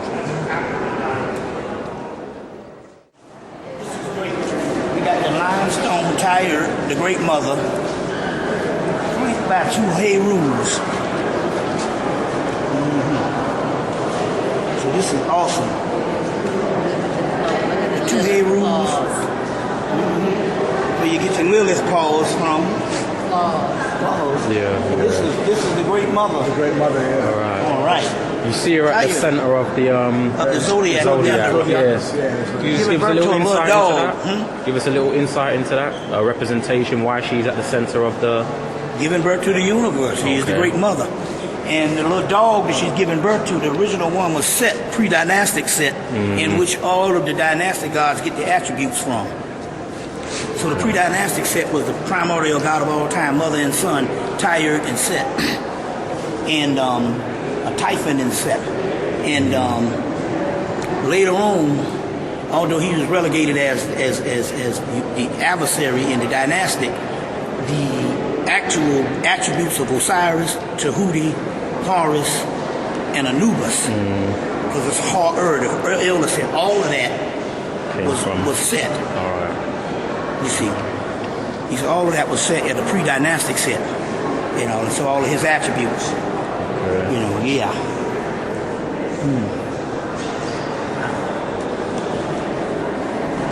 All right. While we're here, I need to highlight, you need to see this guy here, the security guard. He's just been sent over. So my spirit's telling me that straight. But when you look at him, my man's not human, brother. Because of the way he even walked past. I noticed the way he walked past. And look at his man's not human. Yeah.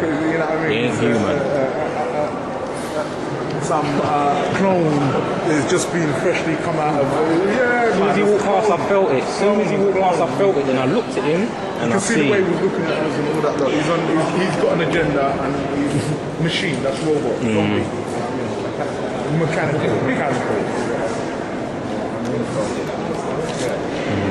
So here, room on top of that. It's ironic because that's the Egyptian deck that she pulled in the lecture. The actual, right, that's right. Yes, the high priestess was actually they chose that for that tarot card. And that's the energy that was in the room. Yeah. All that energy, yeah.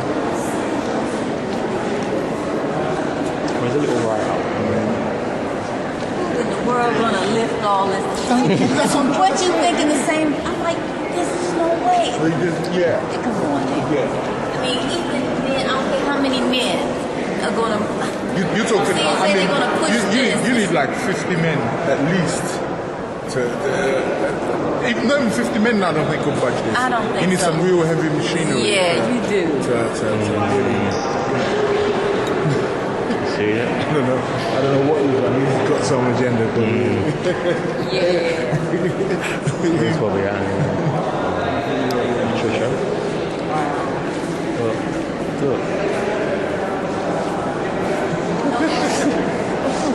What's that? The guy is in his own, man. A scarabeo, man.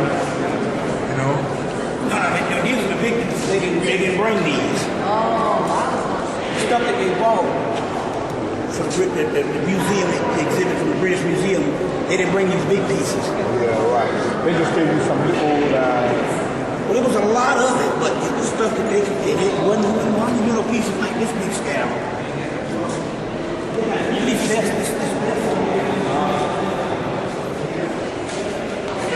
Okay, this, yeah. Those three vests. Which also represent the fairy kingdom, the quantum world. Vests later on became the leprechauns. Yeah. You find that all in the Irish and Celtic mythology and stuff as well, yeah. Right. The god Nim. Yeah. Wow. We've got Greek paints. Look at even the Greek paints right here. That means that the Greeks were black. That means why would they have braids if it was another culture other than black? These are the Greek Sphinx. See? And this one here, you can have thick locks. Thicker locks. So this we go this way? Yeah, like through the Babylonian.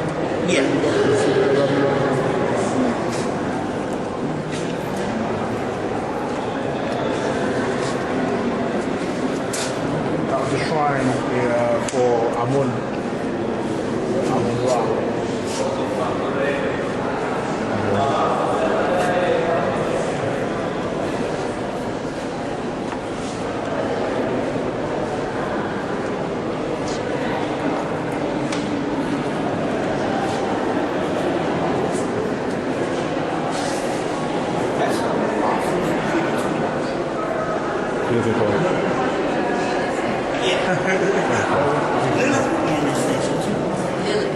That's who I want to be. There she go.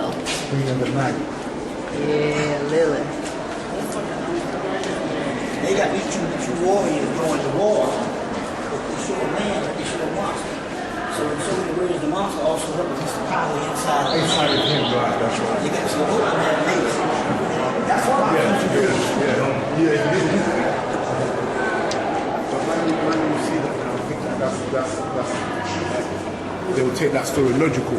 And they would, you know what I'm saying, they'll think, oh, maybe a lion fighting a man. I remember that because we used to do these plays at school, and it was always done from the physical perspective. There was no metaphysical or spiritual understanding of it. They taught it as this guy, Legend of the Minotaur. That was one of the plays. I never always remembered. Yeah, you know what I'm saying? And they do it from a left brain, you know.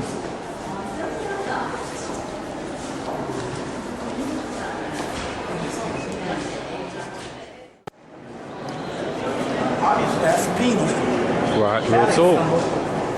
What we were just saying, this is the original dickhead, and if you look at the helmet of the brothers wearing,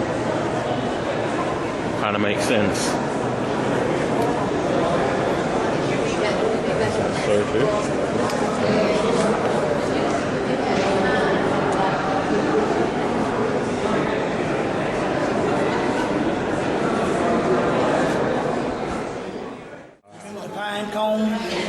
I showed in the lecture, the tree of life, the pine cone, and the bucket. He's the real actual one. There's another one with the same thing. The man with the two rings, the Lord of the Rings. These two. These are bigger ones.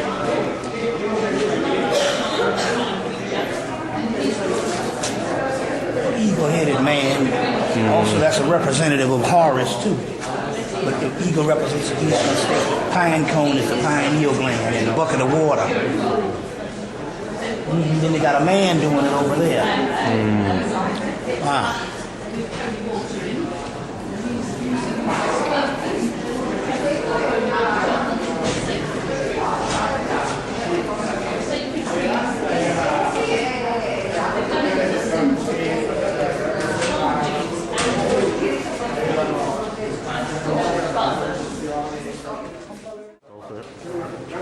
So this would have been like the Babylonian version of the Kabbalah.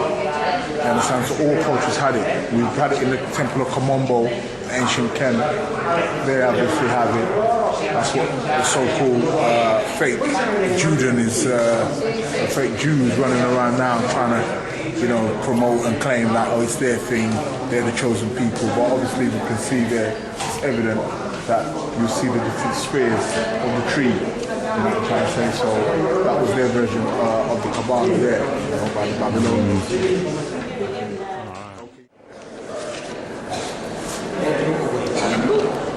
Who could open it? Yeah. That's the first thing.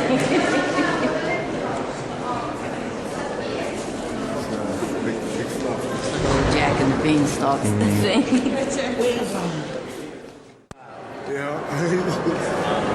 Holy liquor. Yeah, but that's, so you imagine what kind of spirits went into this body. I needed these for years. It's interesting because those are the boats in the underworld, and that's Occultist. Yeah. And all, Celestial ships. Yeah, wow. I think you quoted a book by Evelyn Stratton. Evelyn Stratton. The Celestial Ships of the North. Yeah, Evelyn Stratton. Yeah. Evelyn. Yeah. Celestial Ships to the North. Yeah. So.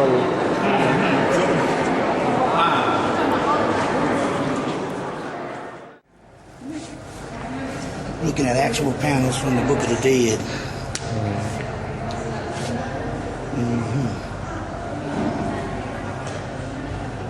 We saw these in America back in 2002 and 2003. There's your judgment scene with Osiris. It's your Book of the Dead. Coming forth by day. Coming forth by day.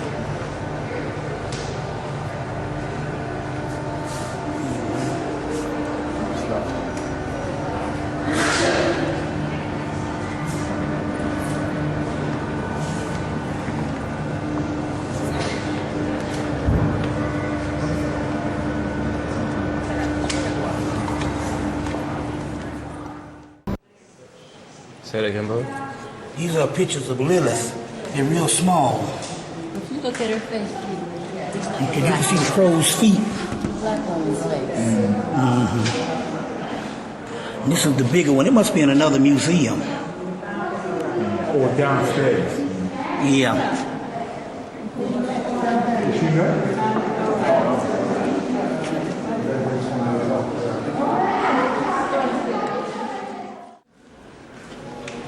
Coptic. It's Coptic Ethiopian. Coptic Christianity.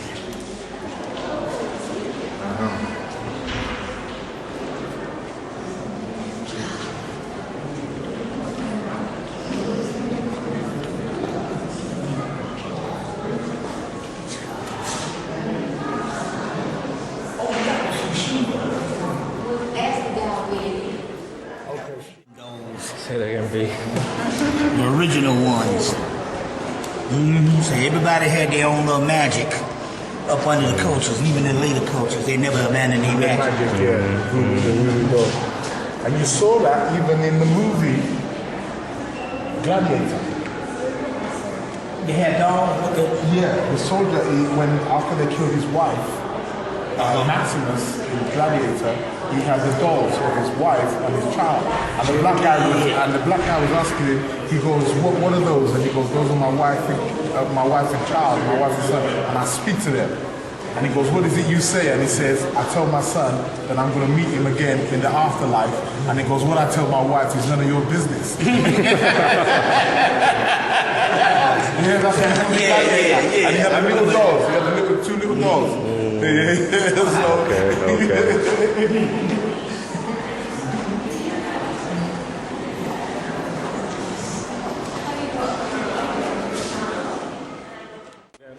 This is Kuan Yin. And we have a statue in our house like this and an altar to Kuan Yin. So now we get to see the real deal thing in the British Museum. Were those some of the handouts you gave out yesterday? Yes, I gave, yeah. Yeah. Okay.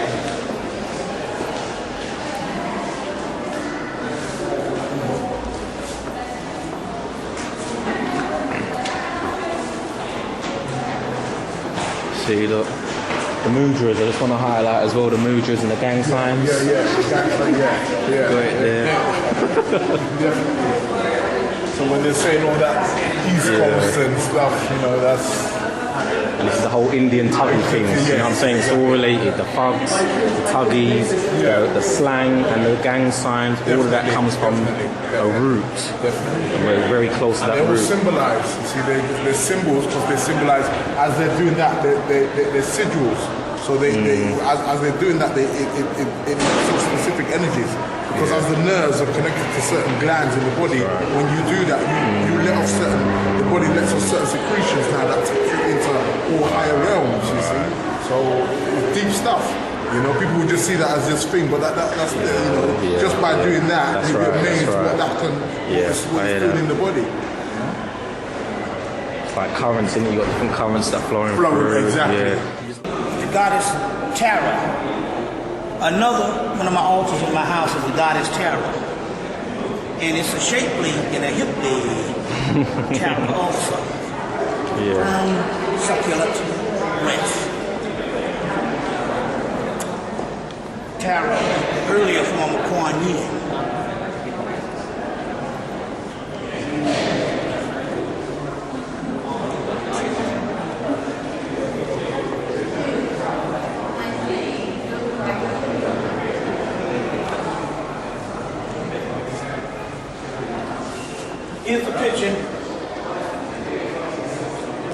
Here's a picture of Shiva Naharaja. Shiva Naharaja, which is the dancing Shiva that destroys the earth or destroys the world. This is the Shiva Naharaja. This is the lingam, sacred penis that's represented in India also. The Shiva Linga. You've got the double serpent too at the top. He's holding the two serpents. This is Parvati, Shiva's wife. And we don't hardly get a lot of pictures, a lot of statues of her. They say that men used to watch Parvati and ejaculate on the ground just by the mere sight of her. And as we can see, why? There's a picture of Lakshmi that's close to this in the Hemmitt Museum, the same one that I sell. But that's Parvati, or Uma Parvati. We didn't get to go to the temple, but we get to come here to see Ganesh. This is why we're here also. We are now in the Ganesha cycle. Ganesha's energy is present. Ganesha, we are glad to come visit him. Wish we had some curry to give him. He's the remover of obstacles, and as you can see, this lad is drawing. That's a woman, you know. This is about British. Don't try to talk. Especially when you don't know what it means. Okay. Alas. I don't know. Look at the change. This is the god Vishnu. God Vishnu, the consort of Lakshmi. Yeah. And this is one that we have in our home. This is Vishnu and Lakshmi. Yeah, there you go. Vishnu and Lakshmi. The sacred consort. There's also Vishnu. Different forms of Vishnu. Wow.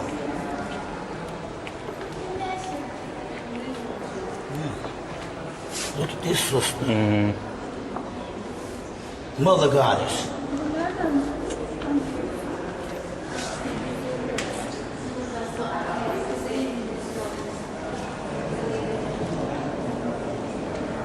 Lakshmi.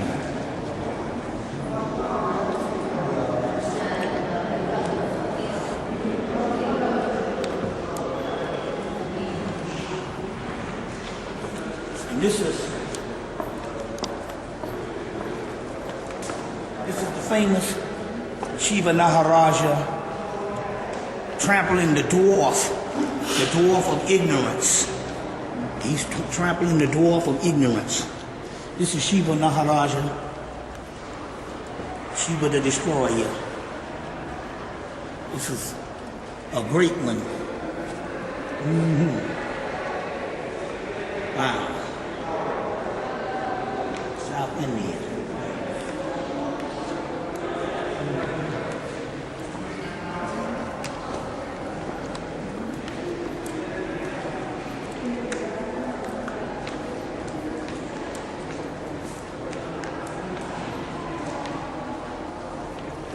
Here again is Vishnu.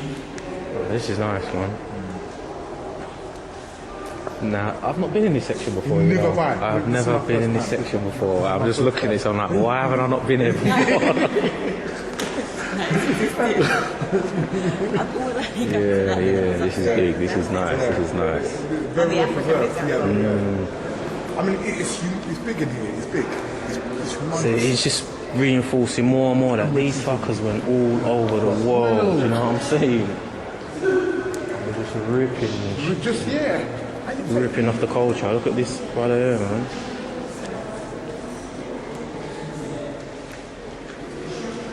Aruga. That sounds African. Yeah. South Indian, Tamil. Well, he's from the Tamil, so obviously Tamil, yeah, that's the, yeah. It's all connected.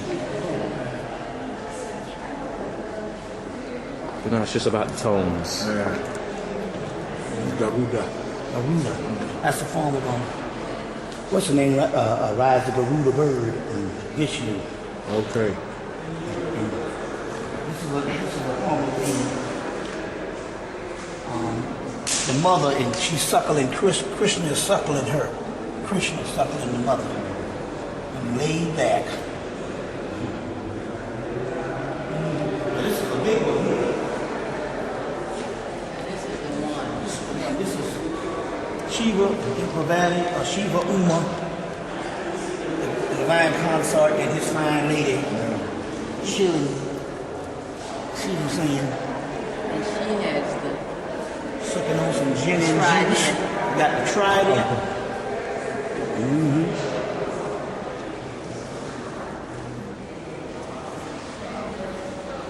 nice piece. This is good. It's nice. This is nice. They probably took this out of a temple or something. I just thought about that, because look at this. Yeah, that's from a temple. It They is just went in from there a and ripped that temple. out. They just ripped it off the wall. You know?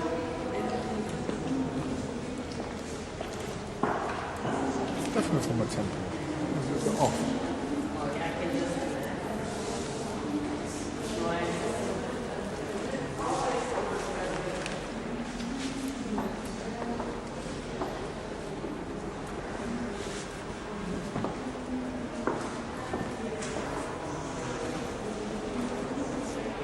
Look at the hairstyle on this sister as well. Yeah. She's got the cobra, Yeah. crown, Yeah. you know what I'm saying? That's, So you know we're dealing with the same people, Yeah, doing man. the same This sciences. is straight out of out of African continent, straight.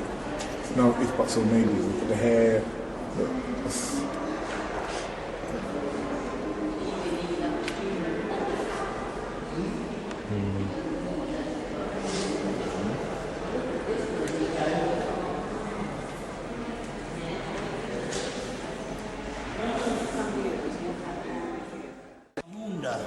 We need to do a little more study on him because he's a skeleton deity that's connected with Shiva.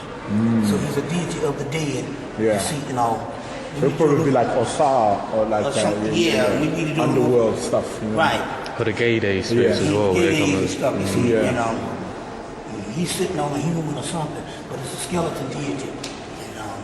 And so right here again, we got the grand sign. This is This is somewhere. that's the Nesha there. He's got him a honey fan in him with the lotus plant or something. Chilling back, pimp style. I see one of the DVDs that I got from you. I can't remember which one it was, but where you show the image of the Mac.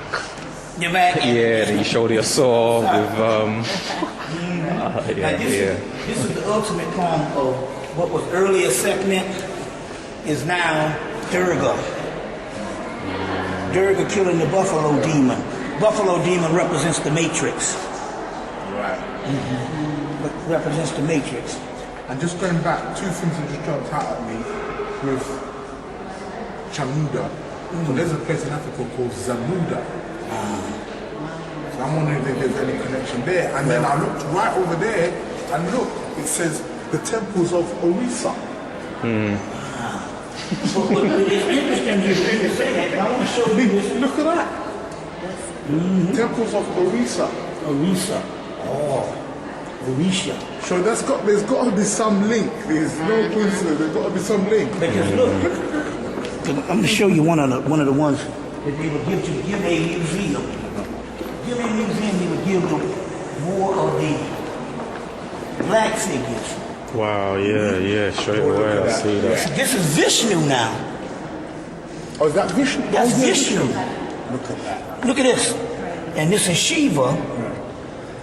But that's Vishnu, how Vishnu originally looked. You see? This is the Gimé Museum. Check this out.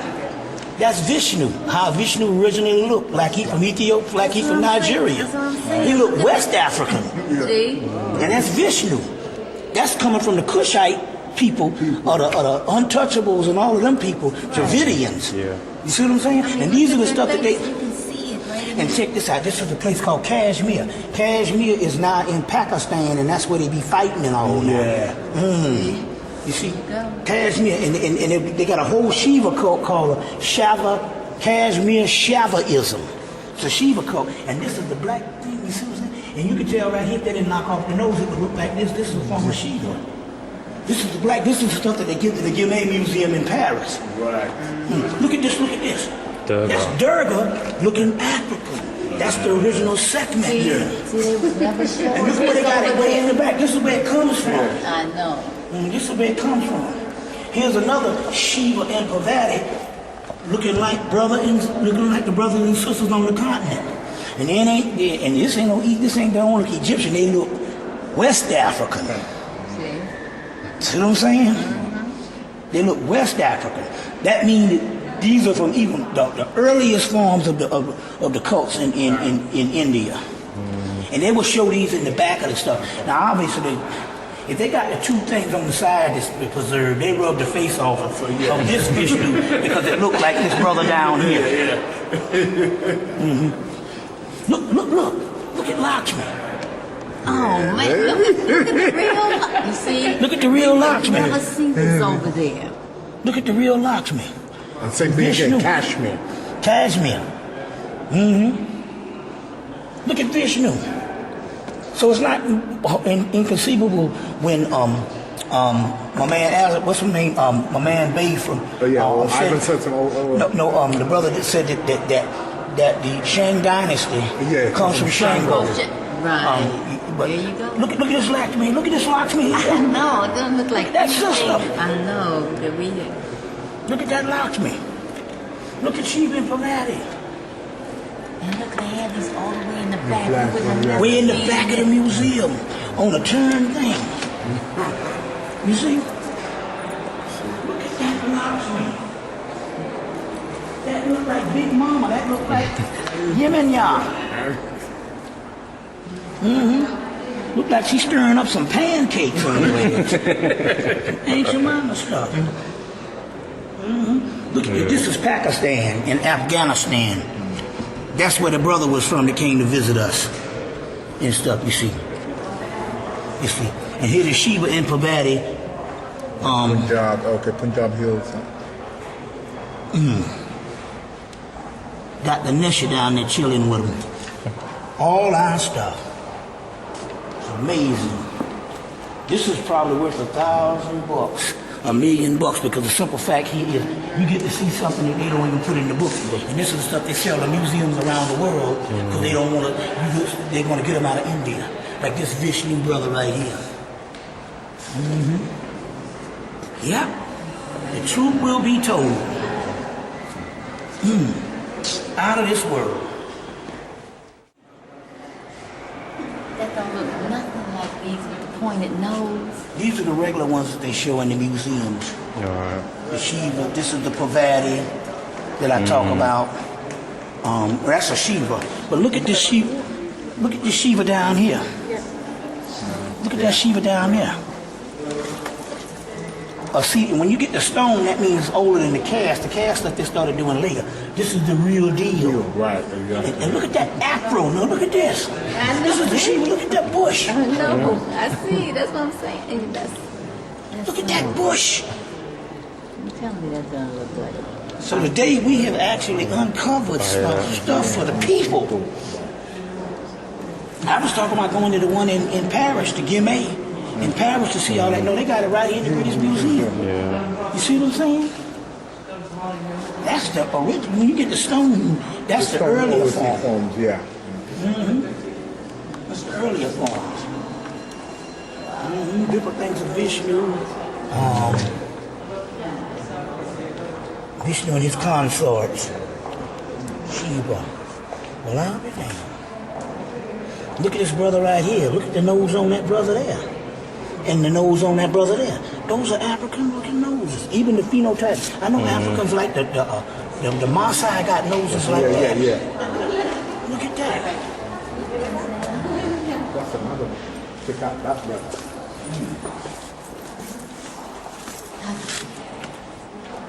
South India, musician. South India. Wow. Thing where they be like to say blowing saxophones. Okay. And smoking dope. That's that Ganesha figure. And we don't even want to get into Africa or Buddha. You see, you don't even get into that. We'll be here all day. We need it right in Atlanta. So what we told us to do was to go down there and put my car in that little bar there.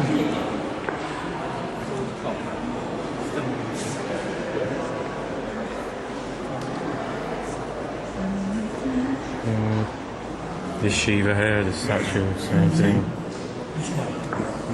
From Cambodia. Look at that brother. And check out the name, Cambodia. That's from actual Angkor Wat. Yeah. These are like the balls the sisters got at the venue in it, on the screens. Okay, yeah. Buddhas, but they look more like the Cambodian kind of style.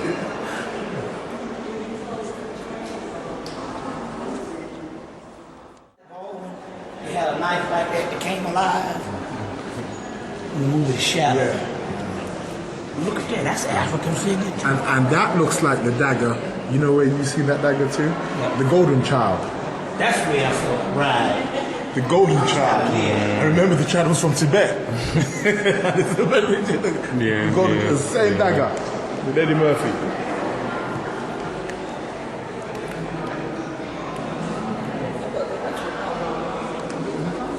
In about 10 minutes. I want to put this one. I want to document this one piece right here, because this is one of the Bodhisattva Tara. This is one of the ones that I have in my. one of the altars of Tara. But if you look at that face. Here go again, tracing Tara back to her original. You see, African origin.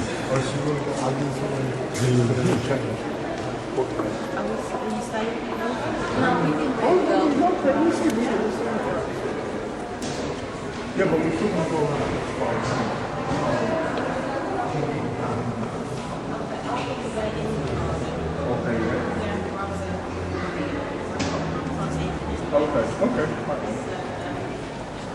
Okay, and then we go around the bookstores and... Yeah. Okay. Well, we'll have a look around. Look at that. She looks like a Maasai. Definitely.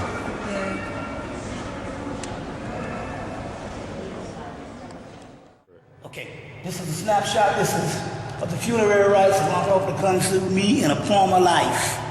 And I want to say this, I came all the way from America to see this and get this, the 27th dynasty. So I wanted to get that. And this place was closing, but he was able to let us in. After 17. 17, where's 17? 17, right there. Yeah, Occult 17.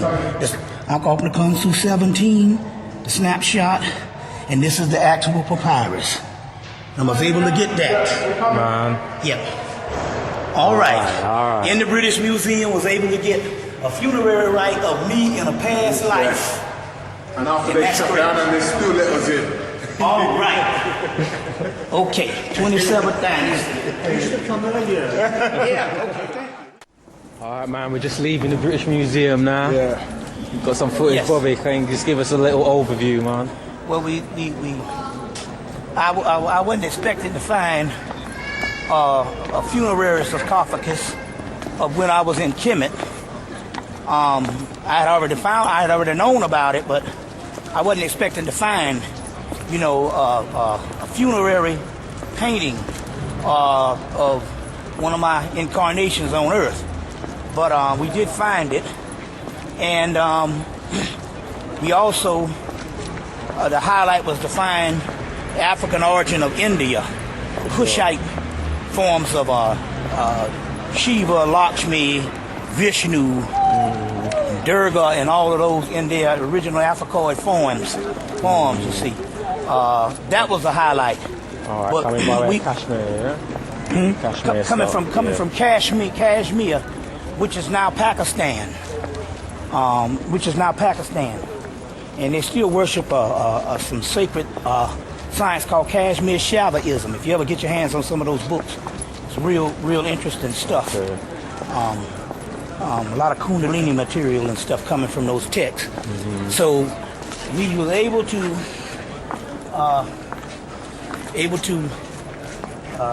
get a glimpse of this. Like I said, in America, there's no such thing as you paying for you having a free museum. You pay for everything you get in America. This is unheard of. You see, it might be $7, might be $10, but you're gonna pay. The big bonanza don't play that. Yeah. So we was able to go and to take in this you know, and see some ancient relics. And we're gonna have to come back again. For sure, for sure. And convince them to let us into some secret rooms.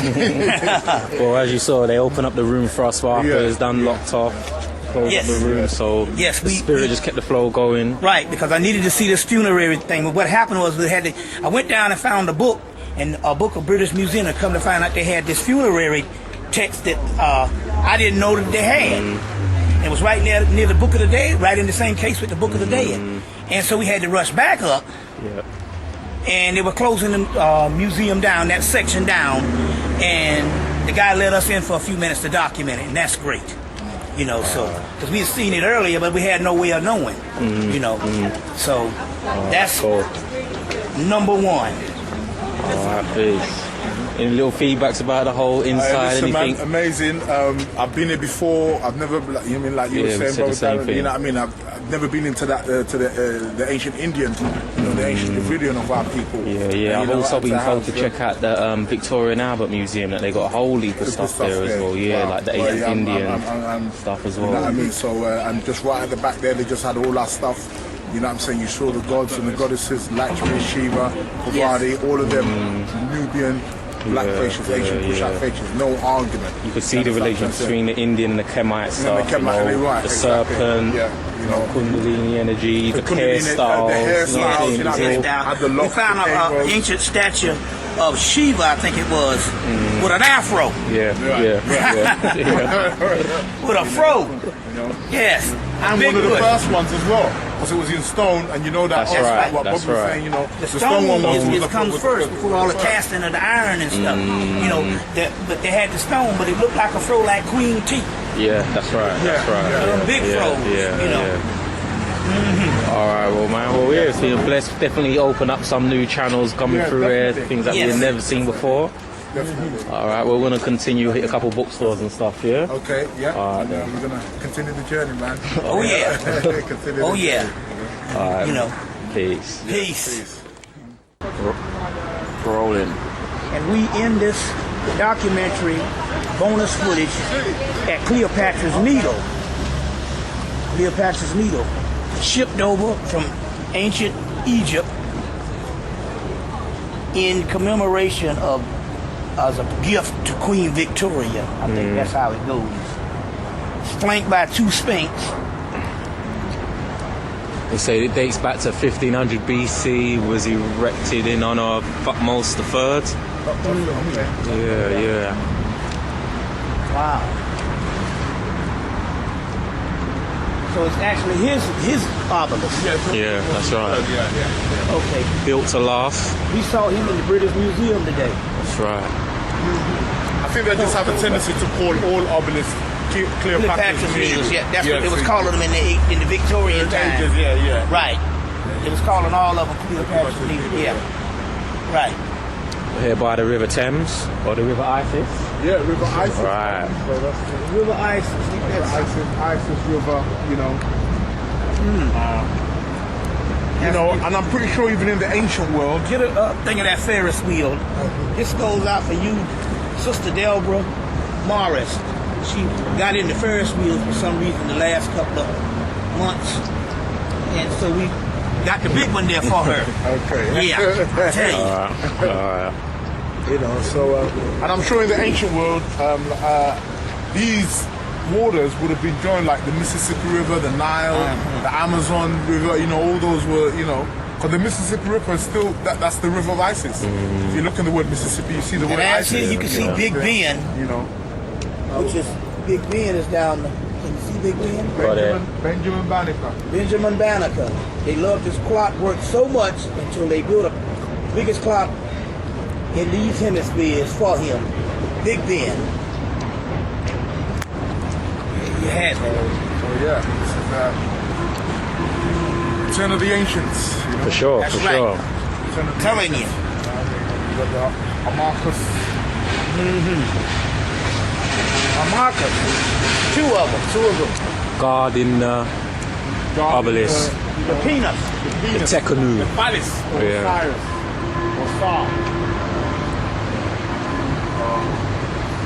Yeah. And ain't it funny, if you look at the imbalances, one's facing east and one's facing west. Wow. So that's west and that's east. There you go. For real. So, you know, they didn't put it here. But yeah, oh yeah, understand? they did their science and they mapped it out, and you know. So you can see the side of this. Yeah. You got the wing disc. Yeah, let me get a close up of that before the battery runs out. That sets over every door in Egypt. Also says, man, know thyself. That's Camelot. That's the Wajek. Wow. Which holds the obelisk.